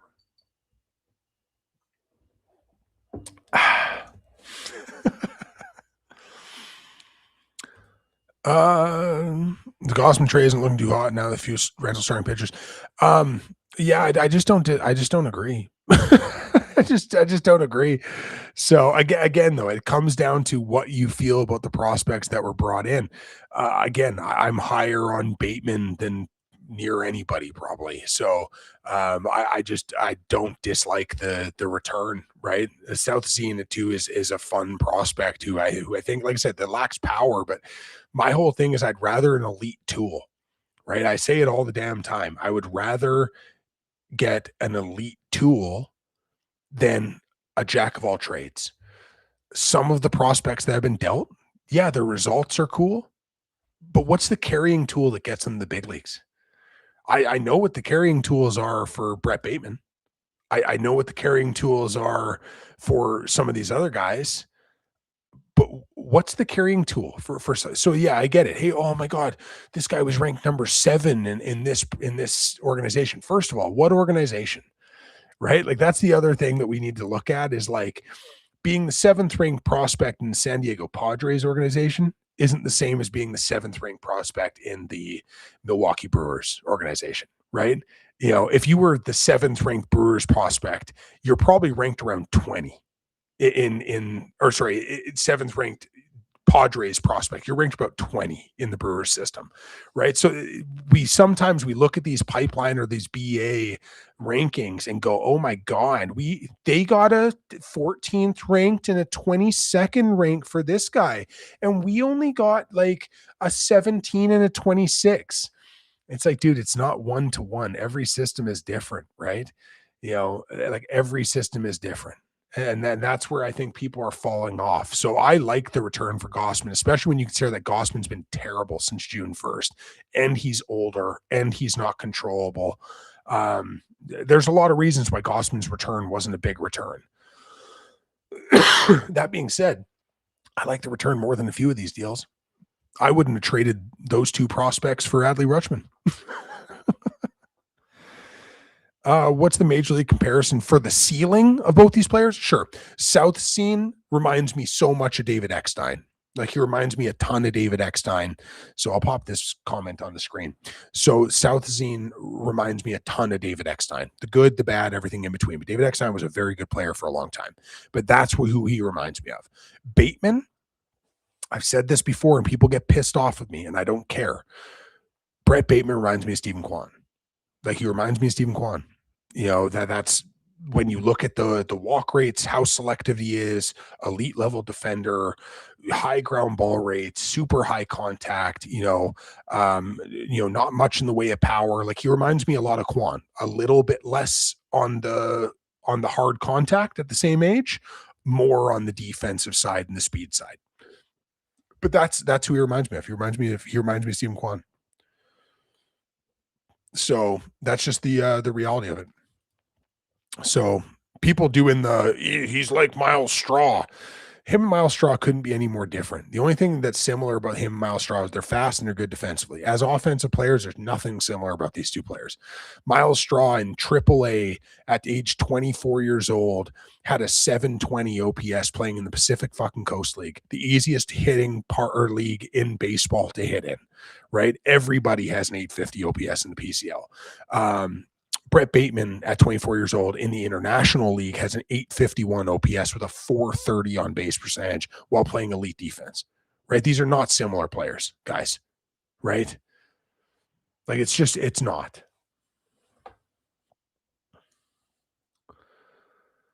See, play pitch for the Jays. It's a possibility, you know. Yeah, well, I gave an old school comp because I'm old. That's the reality. Yeah, and that's the thing. Straw and Bateman are not similar hitters, right? Just because guys don't have power doesn't make them the same. It drives me nuts, right? It drives me nuts. Ramos for Lelaine. They gave up Lelaine for Ramos. No. They gave up Marcelo Miller for Eric Miller? Is that what you're telling me right now? No, they didn't. They did not give up.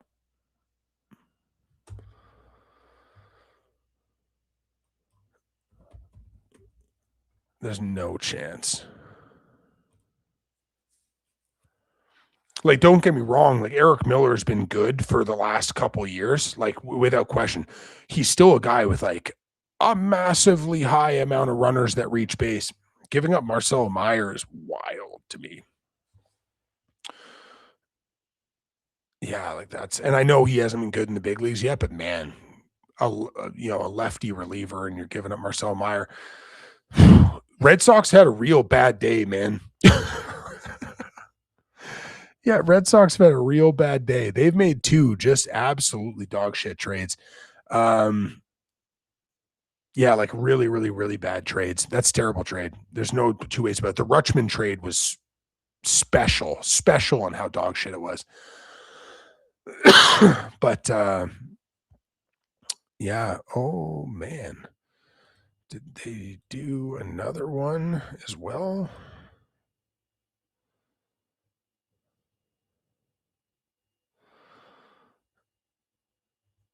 Yeah, no, interesting. Yeah, no, the Red Sox had a rough day, man. There's no two ways about it.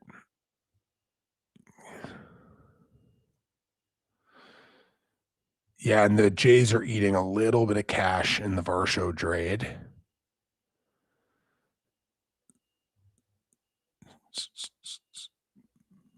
I'm trying to see if I can see anything else that's popping up right now. Sorry about the radio silence there for a second.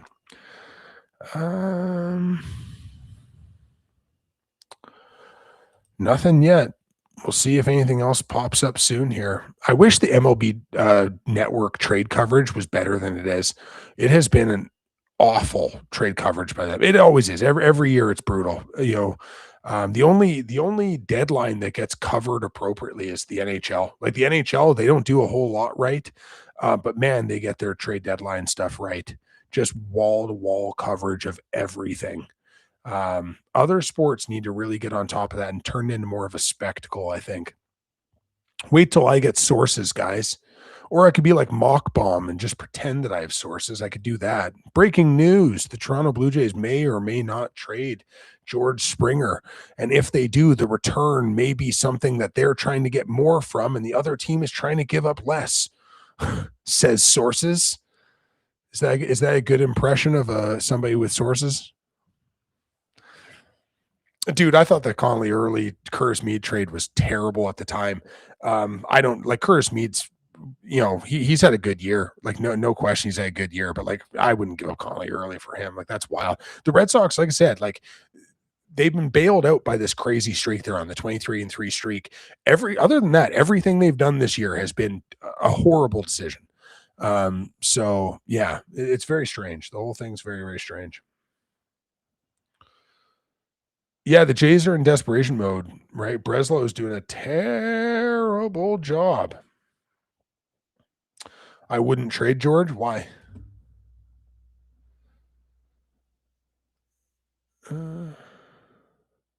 Yeah, this is what I'm saying, right? This is the language that they use, right? I put a tweet up the other day, and it was funny because some people actually thought the tweet was real, so it got like retweeted a bunch of times and shit. And I was like, are people not reading the words that I'm saying? Because I can't remember what the hell I said. It was very sarcastic, though. Hold on.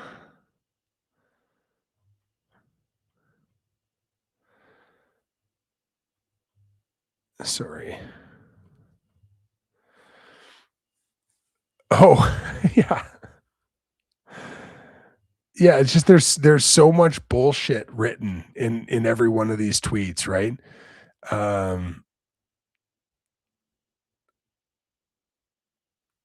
Wait, I can't find it anyways. It doesn't fucking matter. But it's just I find it so funny when people clearly don't have sources, but they're just trying to use language in a way where they can represent themselves as possibly having a source. And if it doesn't go well, they can go, oh, I didn't say it was for real. I just said that there was a possibility. If it does go well, then they go back to it and go, I was first on it. It's like, okay, cool. Yeah, nice, man. Yeah. Oh, yeah. Here is my tweet. It says sources tell me that the Blue Jays will be buyers unless, or will be sellers unless they are buyers or decide to stand pat. They could also sell and buy, but remember, I'm reporting this first. Like all you have to do is say nonsense. Just project all of your nonsense, and it ends up working out well. But yeah, I don't get it. Like the fake sources thing is just wild to me. Yeah, it's just wild to me. I don't understand. Oh, they gave up Caden Kent too in that deal. Man, the Yankees are having a weird day as well. Isn't close to Shams. Yeah. I don't know, man. I think a lot of them just pretend. You know what I mean? I think a lot of them are pretending. Yeah, literally, the Orioles got more for Adley Rutschman than the Tigers did for Skubal, which there are reasons for that, but yeah. Since to the Brewers, okay, that's a good ad. Who's going to replace George's bat? Just bring up a young guy, right? Give Sean Keys the opportunity to play every day, right? Give a young guy a chance to develop, right? Like the idea of not wanting to get something for George Springer is illogical to me. I don't know. If you can get an asset for somebody who's probably not going to be back, then you do it. You know every team's prospects? I know a lot of them. I do prospect valuations for a couple websites. I send in like my top 100s and top 30s for a few teams, and I have a few people that use me as an access point for like Blue Jays related stuff when they're trying to put together their top prospects list for Jays. So it's a conversation that I'm in a lot. Obviously, at trade deadline time and at draft time, I do a lot of evaluation stuff, and I've got a really good memory. Like once I hear something, I don't often forget it.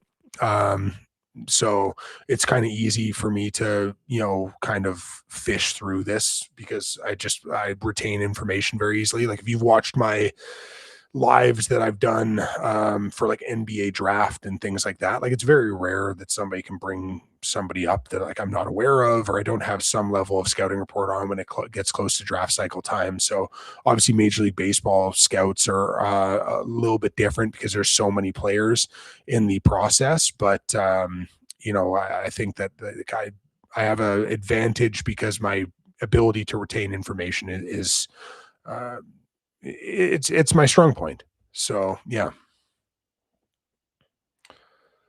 Who won the Varsho trade? I think the Jays won the Varsho trade, but I think it's a very, very good trade for both teams. I think he's going to help them. Thoughts on Namala being traded? Again, I'm not the biggest Namala guy, right? I don't.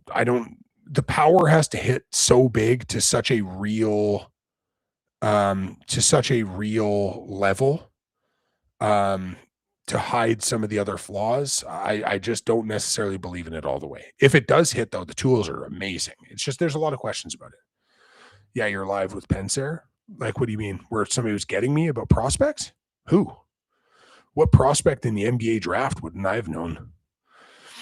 I did a top 107 was my ranking. I think I ranked more prospects than Vicini this year. Yeah, it should. I can do the same conversation with football or mixed martial arts or boxing or whatever you want to do. Hockey, I can do that one too. College basketball, we can go into that. Somebody asked me about cricket today. Can't help you there, right? Can't help you with the cricket conversations. That's outside my my realm. And for people that want to support the channel, there are memberships available. There are super chats available if you want to ask a specific question, get it put up, and support the channel and what we're doing. Then those are always appreciated. So those things, as we're trying to build the account and I'm trying to build the podcast and everything else that's going on, things like that do matter a lot to me, and I really do appreciate them. So for those of you that have done those things in the past for me, I really do appreciate it. And if anybody wants to help out the channel, that's definitely the best way to do it. I'm probably also in the middle. Somebody's designing merch for me, which is crazy. So I guess I might have some merch coming up and shit like that. Somebody asked me to put my beard oil online. So we'll see if I'm just going to start selling shit. I'm always so weird about selling stuff. I've turned down so many brand deals at this point because I don't want to pitch products. So I even feel weird about bringing up things like super chats because I'm like, why would they send me money? But yeah, I'm trying to be smarter about this. This is at the end of the day a business. I'm trying to grow it. So, but yeah, so yeah. Yeah, so that's where we're at. But so that's the little rundown. So for everybody that's on the um TikTok side of things or Instagram side of things, if you want to pop over to YouTube, support me on YouTube. That's really appreciated. That's the platform that I'm really trying to build up. Obviously, I still do my TikTok stuff every day. I do my Instagram stuff every day, but YouTube's where it's really progressing to. So I appreciate all the support you guys have given me. Oh, thanks, Caden. I appreciate it, man. Yeah, like I can hold it down. I can hold a conversation with whoever. You know, big questions. Oh, MLB fantasy, not bad. So I'm in a pro league. And right now I think I'm 10-7. So it's going okay. I've had a lot of injury problems this year, man. Garrett Crochet going down, and yeah, I've had a really, really rough year injury wise.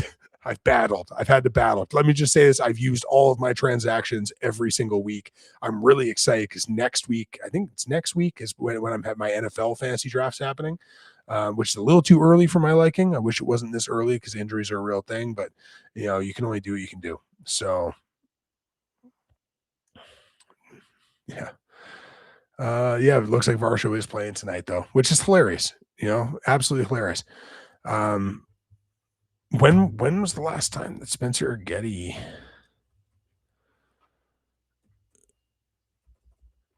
When was his last start? Because wouldn't it be hilarious if he was available to start tonight and Bieber got traded and he started? Oh, dude, he literally could start tonight if he wanted to. Is he injured right now? He missed his last start. I didn't hear anything about an injury. It's possible I just also didn't hear anything about an injury. I don't know. I'll have to see. That would be hilarious, though. Yeah, dude. Yeah, my fast team is mirroring them. Yeah, for sure.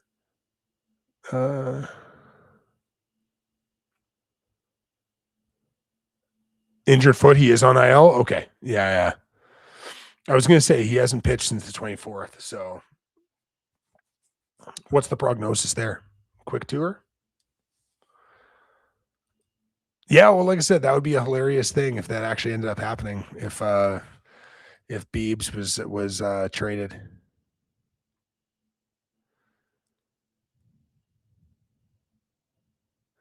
Trying to see if there's.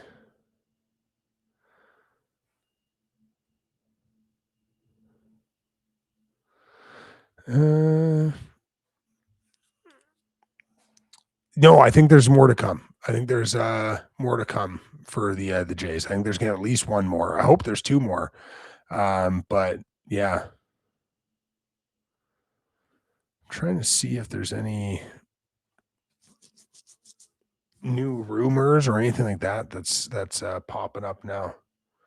Atkins running at a time. Well, I don't think it's really a running at a time issue, right? You can only make the deals that you have a chance to make. So that's just where they're at, right? Sometimes you go in with an idea that you're going to do X and Y, and so sometimes it goes better, sometimes it goes worse. But that's where, like I said, I don't come into these things with a lot of expectation because, again, you don't know how many teams are willing to move. You don't know what's available to you. You don't know what's not available to you.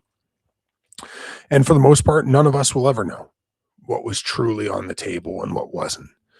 So, yeah, Foster Griffin, I just saw that one. Wait, Yandy Diaz?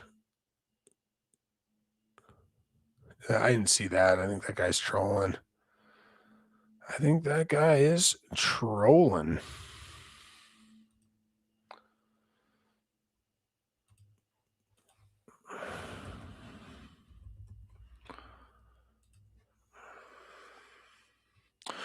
I'm it's interesting that they gave up Foster, not that they gave up Foster Griffin. It's not like he's like not a tradable piece. He's 31 years old, and this is, the first time that he's been functionally good. But it'll be interesting to see what the return is. So he went to the White Sox. I wonder if they can pull somebody okay. It'll probably be somebody older. This could be a swap for like the fuck. Oh, I was like, why is Sean Burke still on there? That's not real. Yeah, I'm trying to think of like a fit. It'll probably be an older prospect, Tyler Schweitzer, somebody like that. Nishida, Kai Bush. I don't know. We'll see. I don't think that the return for that will be massive by any means. I could be wrong though. Could be wrong, but you never know.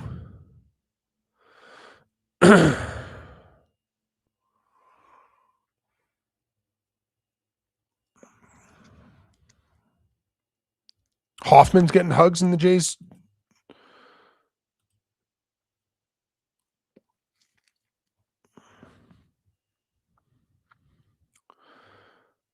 I don't know if people are messing with me now. I genuinely hate how some things are organized on Twitter. It drives me insane sometimes. Let me see here.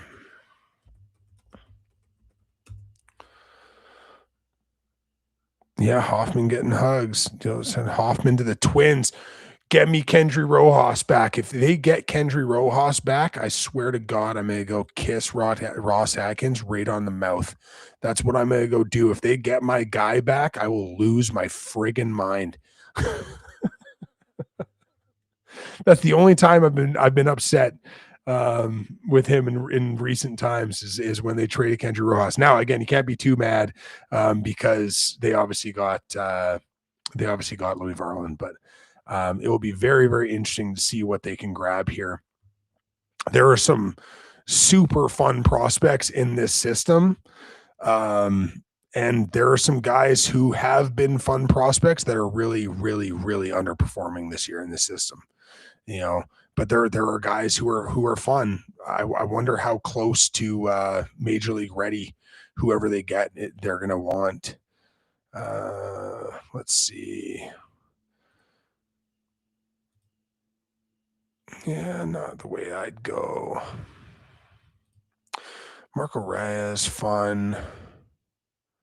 But he's up with them now. I don't think they go that direction. And Gallagher, Klein. No, it wouldn't be Klein.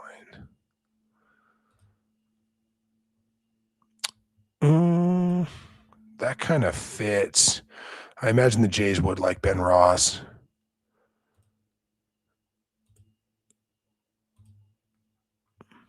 Oliveras would be fun. I know the season hasn't went well, but he's another one of those throws too many balls type of guys right now. I wish. I wonder, man, if there's a chance to roster player. Yeah, I wonder if there's a chance to roster player. I don't want to put it into the universe right now, though, but there is a player that makes sense. There's a couple prospects that would make sense. Let's see. Hugging teammates.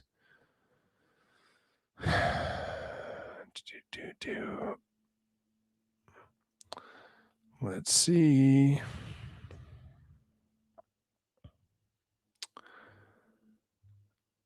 Well, Twins fans, Jays fans will hate to hear this, but they just got one of the fucking 5 best non-closers in baseball since June 1st. So, yeah, I'm just looking through their system and seeing guys that I like. Yeah, just seeing if there's guys that I like. Because there's higher level guys, they're not giving us Merrick Houston. You know what I mean? If we got Merrick Houston, I'd shit my pants or some shit. But you're not getting a guy at that level. Obviously, that's the guy in their system, amongst 5 and down that I'd really, really like. There are guys like Riley Quick that are super fun, um, but yeah, I just don't think some of them are reasonable to assume. For my source, it's not Byron Buxton. Thanks, man. I appreciate you letting us know who it's not.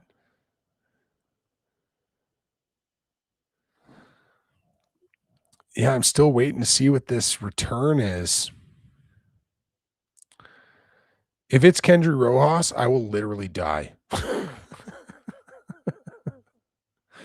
Which won't be good for my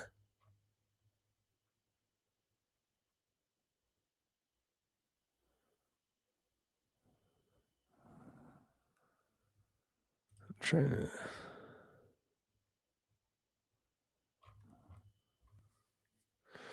All right, let's not spam nonsense, guys. Is it actually Brooks Lee? Is it actually going to be Brooks Lee?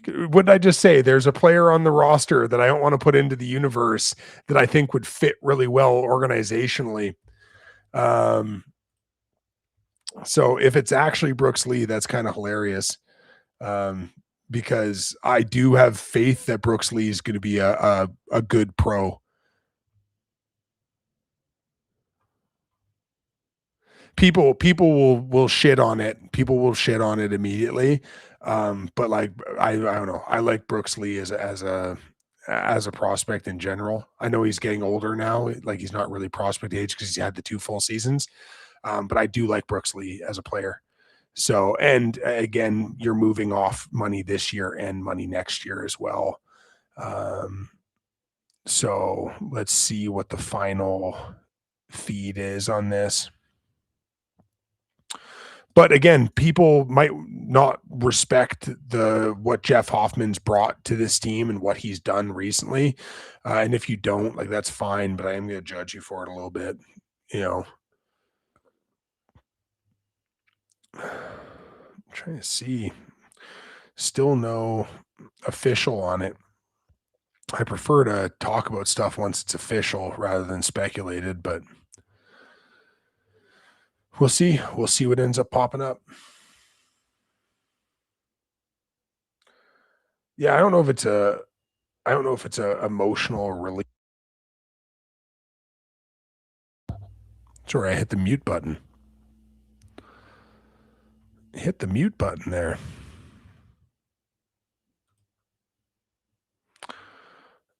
Let me see here. Yeah, guys, don't spam nonsense or I'm just going to mute you, right? Like I just don't think that that's necessary or helpful. So if you want to be those types of people, I'll just mute you and we'll be done with it.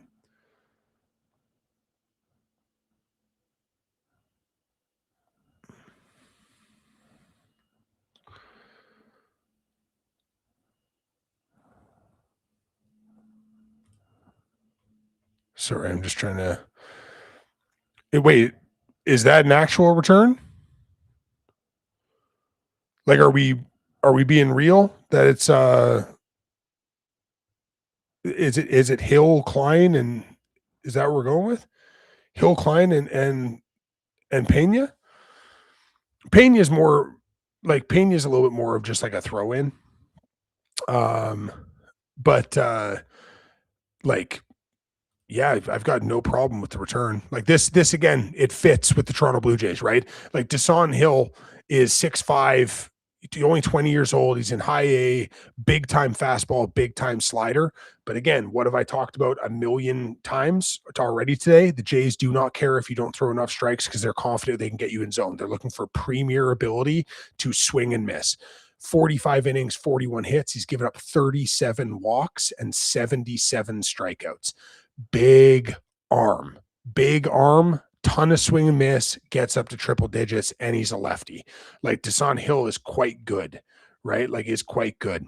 John Klein is another fun one, a little bit older. He's like ready to go though. He's been up in the big leagues already this year. Again, probably walks a few too many guys, struck out 74 and 63 innings. He's got more of a mix though than Hill does, right? Like he's got a little bit of a mix. He's been used as a starter and a reliever over his career. Projects more as like a long relief guy. I think he can do both. Got a little bit more in the can than some people do, but like as an overall, like the real win here is Dasan Hill. Like that's a good grab, man. If they can get him in the zone, that's electric. Like that stuff is electric. So no, you were never going to get Kendry Rojas. He's big for them, right? He's big for them.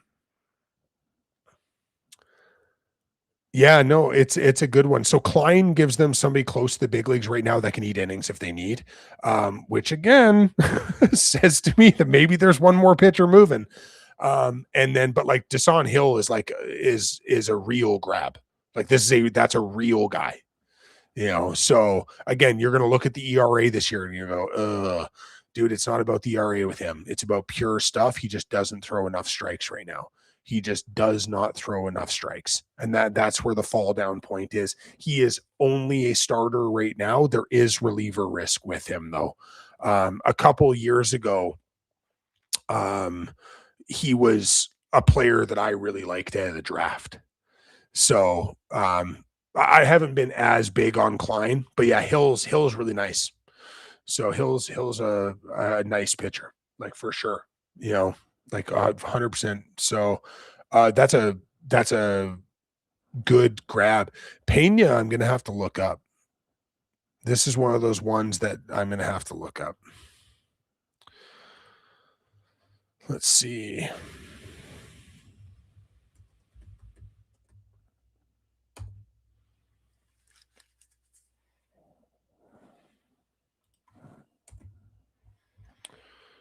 Let's see.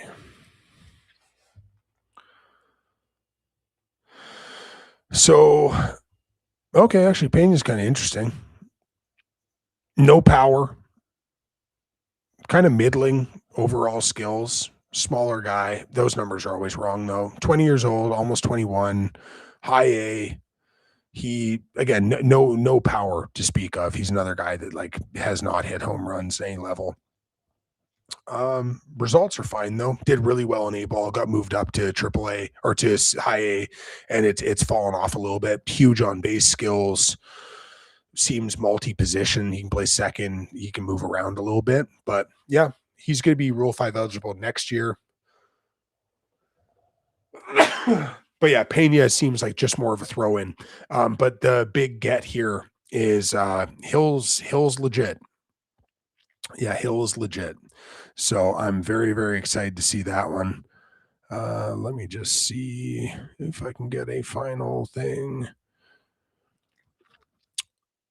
Yeah, but it's funny though, because Hill is also this is a guy who's been a top 100 prospect this year, right? So for all the Jays fans that are a bit dumb that hate Jeff Hoffman and think Jeff Hoffman's dog shit, bear in mind they just got a top 100 prospect for Jeff Hoffman.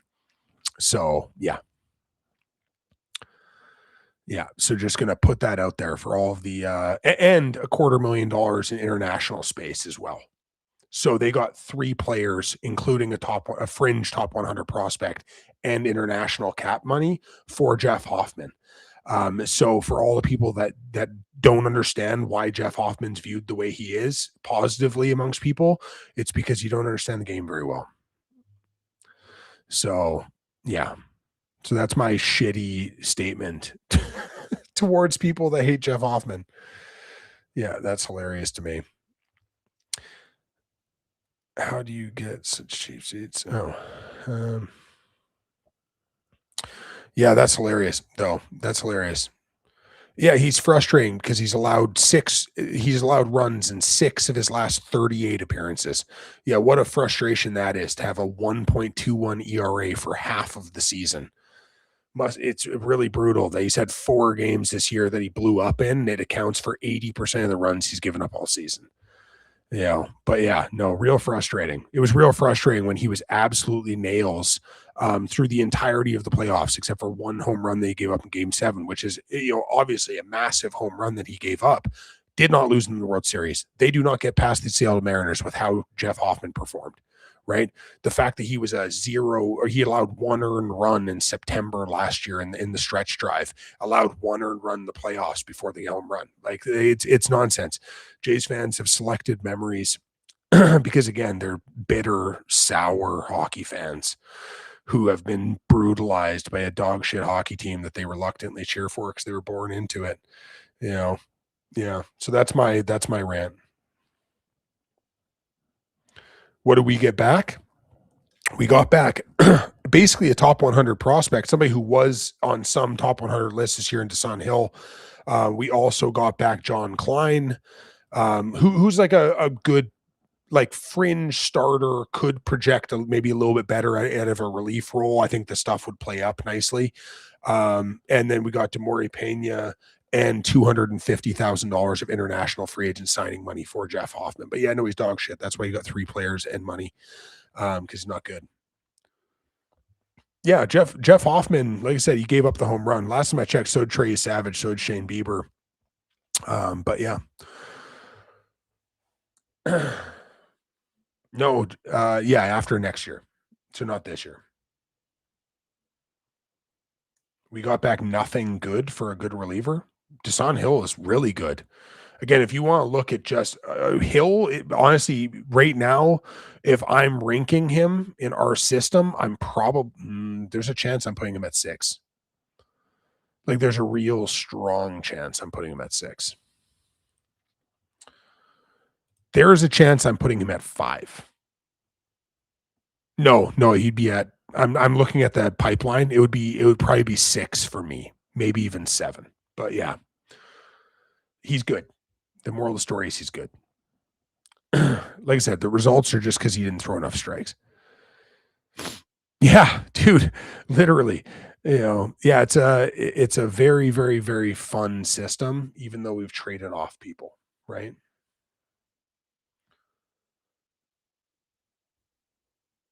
Was hoping for Rojas. Yeah, no, Rojas is really, really good, dude. Like, um, I was more being facetious than anything else. I didn't think there was an actual chance that Rojas would get moved. Dude, there's still time. Deal one more starter, one more starting pitcher, and a George Springer. That's what I want. The trade will be Bieber and Springer. Both go to a same team. Yeah, that's my projection. Yeah, that's my projection. We'll see. And like I said, guys, just because the deadline is at 6 o'clock does not mean that deals will not roll in after 6 o'clock. Typically, you see trades roll in till around half past. So don't jump ahead too much. Lars Nootbaar to the Arizona Diamondbacks.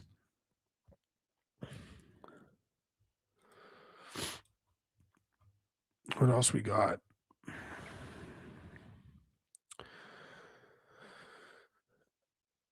Let me see. Do. And like I said to other people as well, if you don't follow me on YouTube, go up to the link tree in the profile. Subscribe on YouTube, man. I'm really trying to build that up.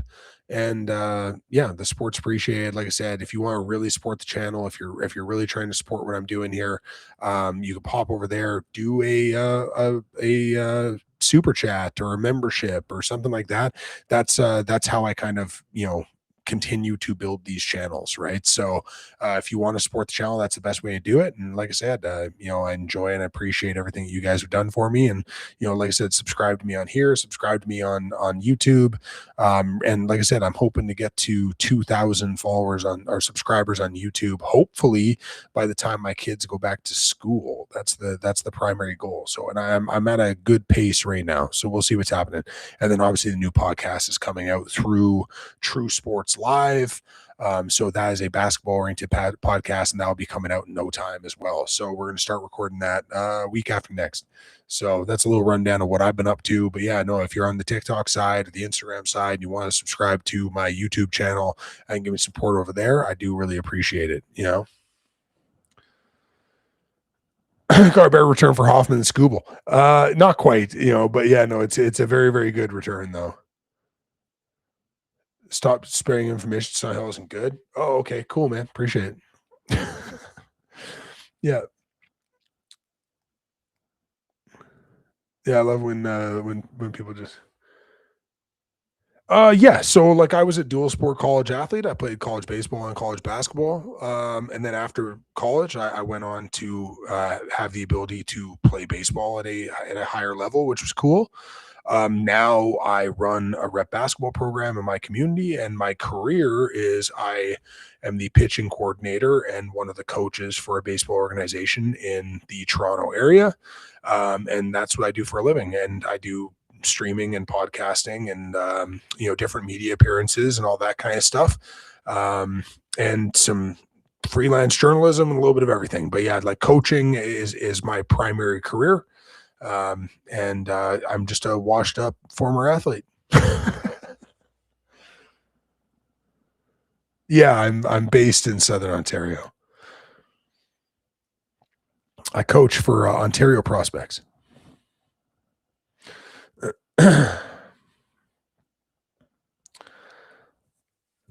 Yeah, I appreciate it. Like I said, I try to be multifaceted. I do not have LinkedIn. Should I? Should I have LinkedIn? I don't know. I feel like I might, but I don't know. If I did, it's not something I set up. Maybe my ex-wife did it. I don't know. But yeah, I have applied to the Jays. So, and I had an opportunity to interview for a scouting position for the Toronto Tempo as well. I did not get that job. I'm still a bit sore about it, but go Tempo. I think you're doing a great job. But yeah, I went to school down south and in Canada. The podcast I'm doing for True Sports Live will be basketball only. But I am looking to set something up for like a general podcast as well, where I talk about baseball and kind of current events and other things. But yeah, so I may be able to do both ideally, but that's what like I said, if you want to see a variety of content, subscribe on YouTube because I do a little bit of everything. Right now I'm on YouTube doing MLB stuff. I do NBA stuff. A lot of it is draft evaluation and scouting. But yeah, no, if you want to check out my YouTube stuff, I think that's the best place to get kind of a well-balanced idea of the content that I do in general. And it's long form, and they have shorts too, so you can get kind of all of your needs in one spot. Yeah, so if you don't think Desan Hill's good, I just got question is why, and like how much have you watched him? Because like I watched him a lot. What would you want to do in the Blue Jays organization? Assistant general manager, obviously. Director of scouting would be dope.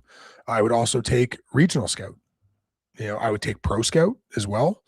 I'm fine with all of those. No, I do not have. I have a degree I do not use. Put it that way. Essentially, I'm open. Scouting is my dream. Right, I do media stuff, which is super fun, and I love it, and it's an absolute dream being able to do the media that I've been able to do, and do the stuff for CBC I've been able to do, and everything else.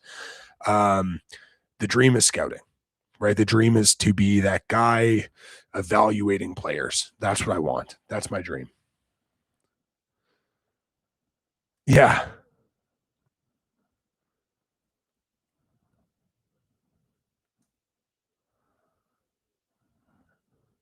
How would you grade the deadline? Deadline's not over yet, so we'll see. Yeah, no, like I said, the yeah, no, I have I have a history degree. So not exactly the most uh oriented to the profession degree, but yeah. Yeah, Hoffman was traded.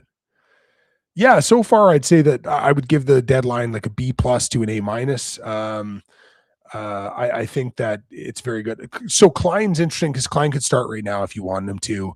The pitch makes it interesting. There's not one overwhelming pitch. He just does a good job spinning it and moving it. I don't want to say this name because people will overreact to the name, but let's say the Dodgers version of Mitch White, right? There is some similarities there. I think he profiles better out of the pen. I think largely he's going to end up being a long man, right? Klein, so kind of for the Jays, kind of like Grant Rogers a little bit.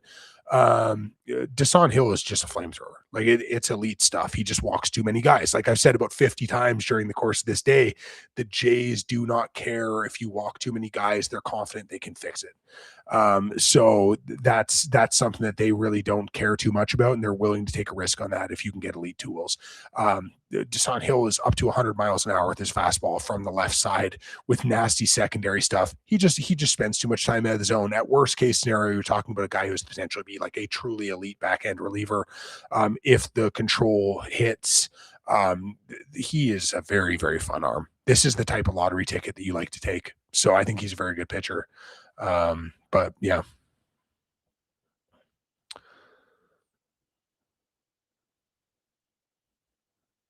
Wait, is this guy still talking shit? Yeah, but explain why. You're saying he's not good, so tell me why. Because I feel like you don't actually know. You're just a hater. I don't know why people are so desperate to see Shane Bieber traded. Like, if he's traded, cool. If he's not traded, that's fine. Like, I just don't think. I just don't think that it's, like, I don't know why people hate him. Like, I just don't, that I don't understand. Like, 2 starts ago, everybody loved him. He has 6 walks in a game last week. And now all of a sudden he's just like, you need to get rid of him. He's the worst thing in the whole world. I don't get it. People need to be more objective. Objectivity is a skill, I guess. I didn't think it was a skill, but apparently it is. So we're getting there with it. Yeah.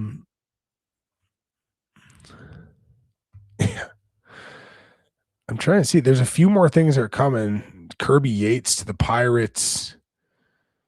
Apparently there's. Oh, that was from a few hours ago. Let's see if there's anything else that filters through after 6, because it's 6:02 now. So technically the deadline's done. Technically the deadline is over, but we know these deals continue to filter in after the fact.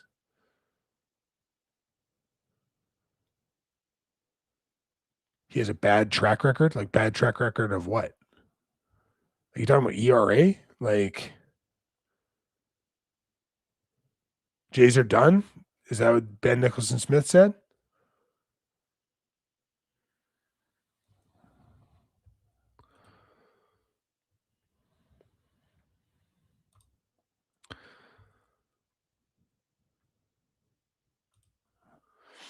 No, I've never seen John Klein throw a knuckleball.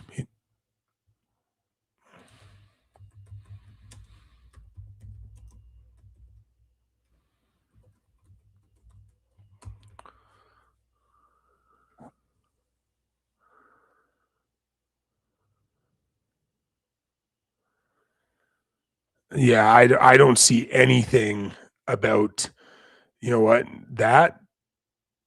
that's getting you blocked, dude. Yeah, that's getting you blocked.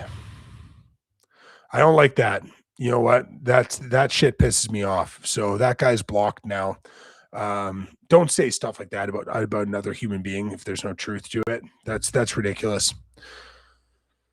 That's how shitty rumors start, man. What an asshole thing to do. Yeah, I'm glad that guy's blocked. Idiot. Yeah, that's a brutal thing to do. Say shit like that. That's awful. Yeah, that is awful. Let's see. So are they saying that that's it for the deadline? We'll see. Yeah, I've never seen Klein throw a knuckleball. So, yeah. Casey Mize to the Padres? Is that confirmed now?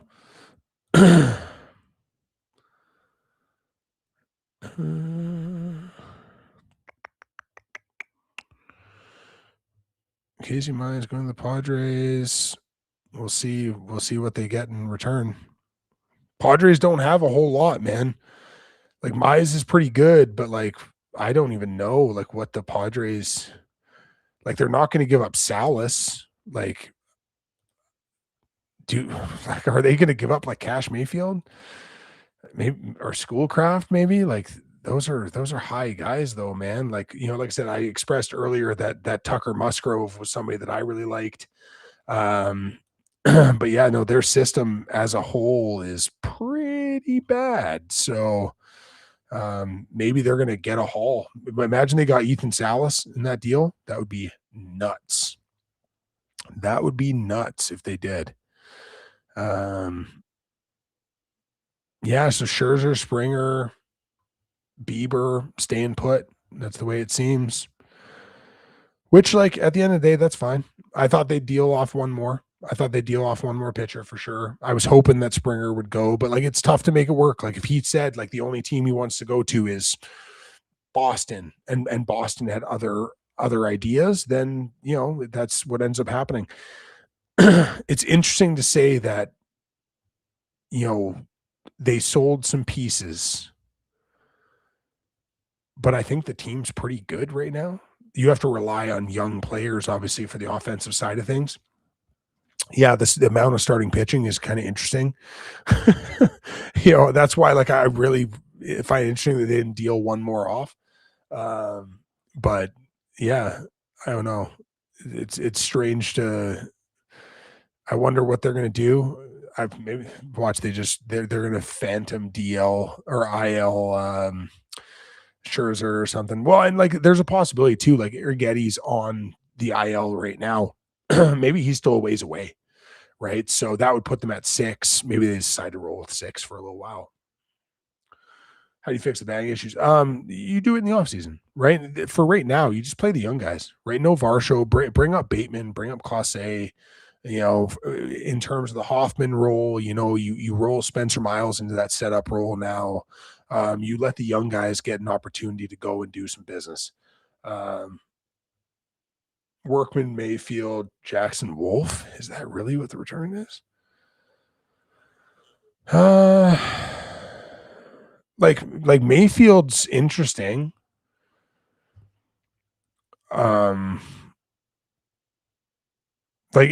Mayfield's interesting. Like there's no way to like crap on that. Like I think that's but yeah, no, it's a little bit uninspiring. Casey Mize also isn't great. Like Casey Mize had a good year, like no question, but like, it's yeah. Could Javen Coleman come up? Yeah, he had a rough outing his last outing, but like honestly, I think Javen Coleman's really good. So that's something that I would consider, But yeah, the offensive issues, man, you let the young guys develop. So Lobster, the tough thing is that Georgia's 10-5 rights. So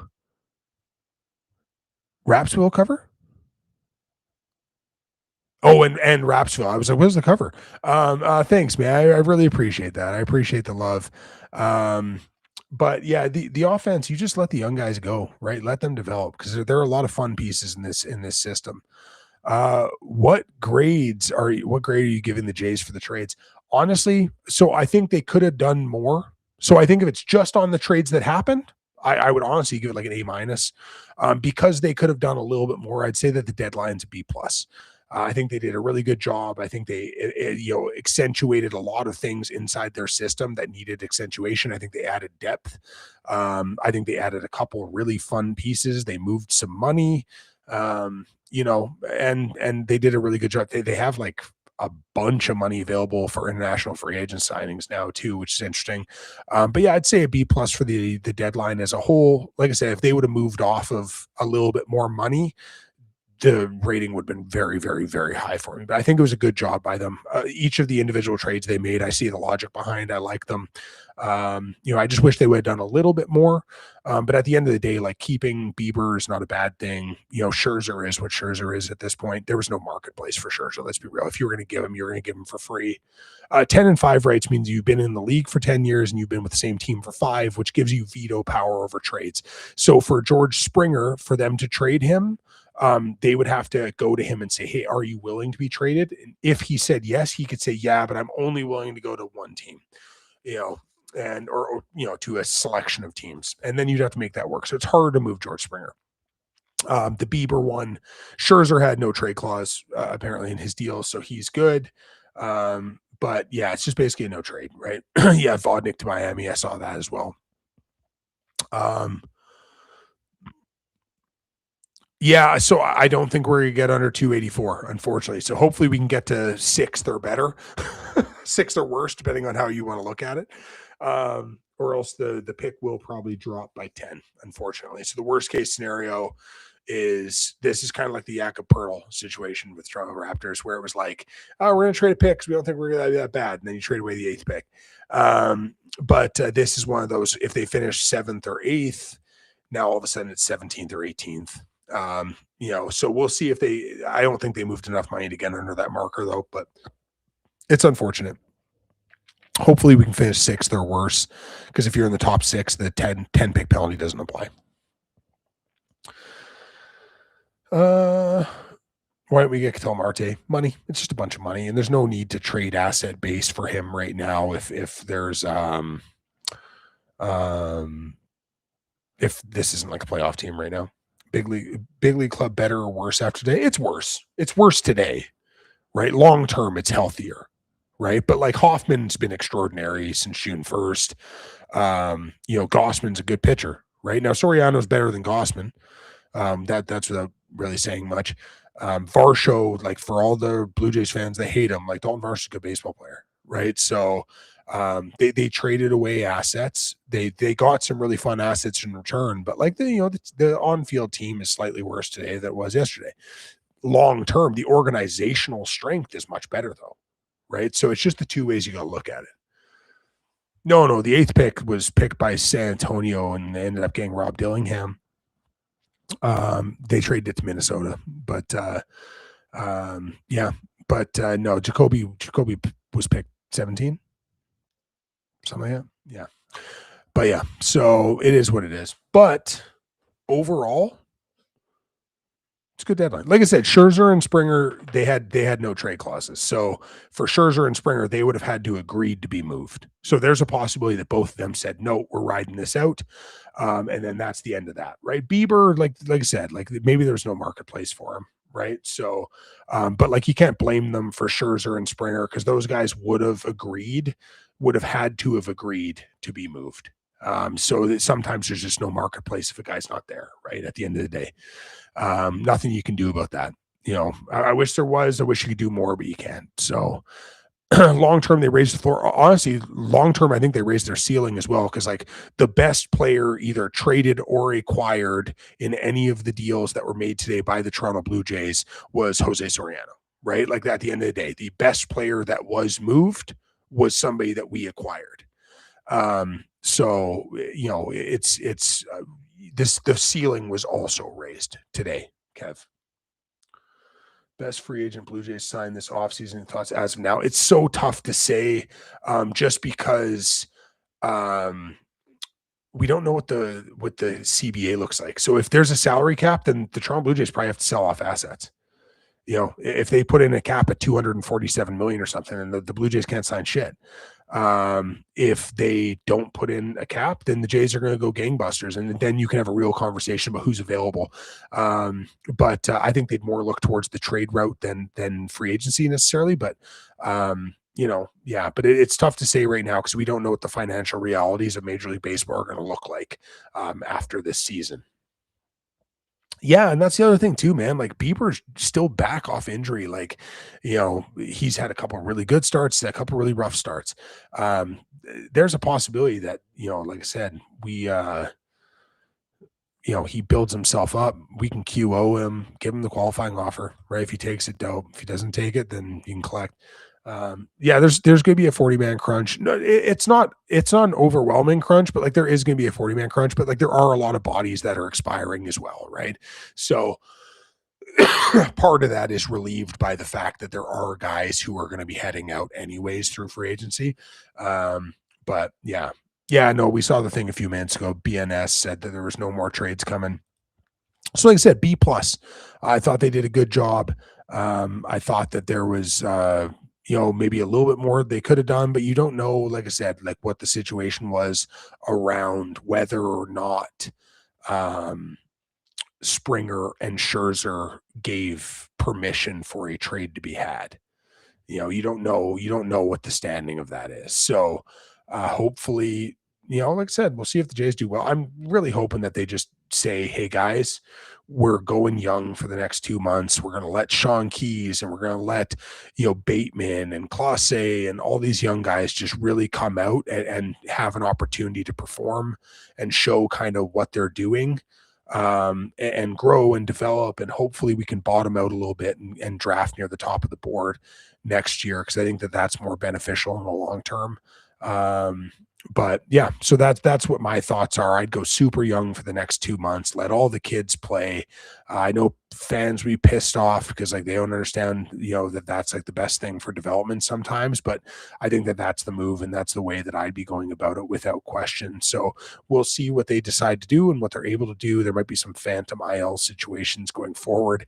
But like I do think the idea as well of going into next year with Cease, Soriano, Yasavage, Ponce, and Urighetti as your starting five, like that's a pretty awesome starting five.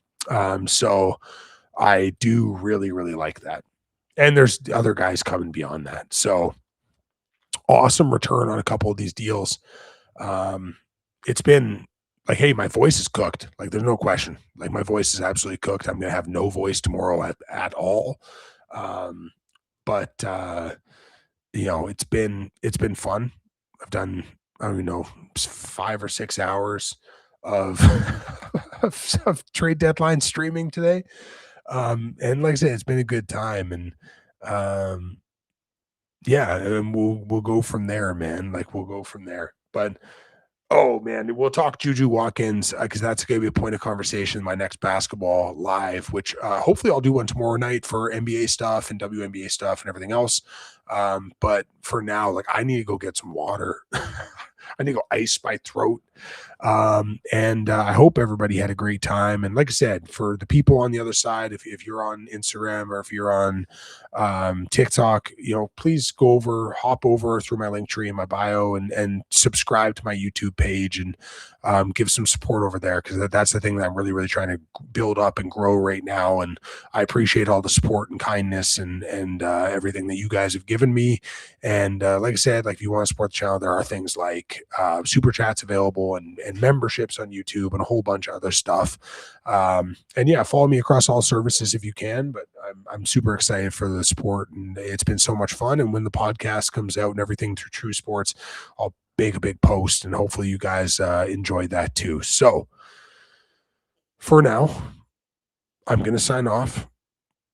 I'm going to go relax, chill, hang out, probably have a beer, and hope everybody has a great day. Okay. Next time. See ya. Bye.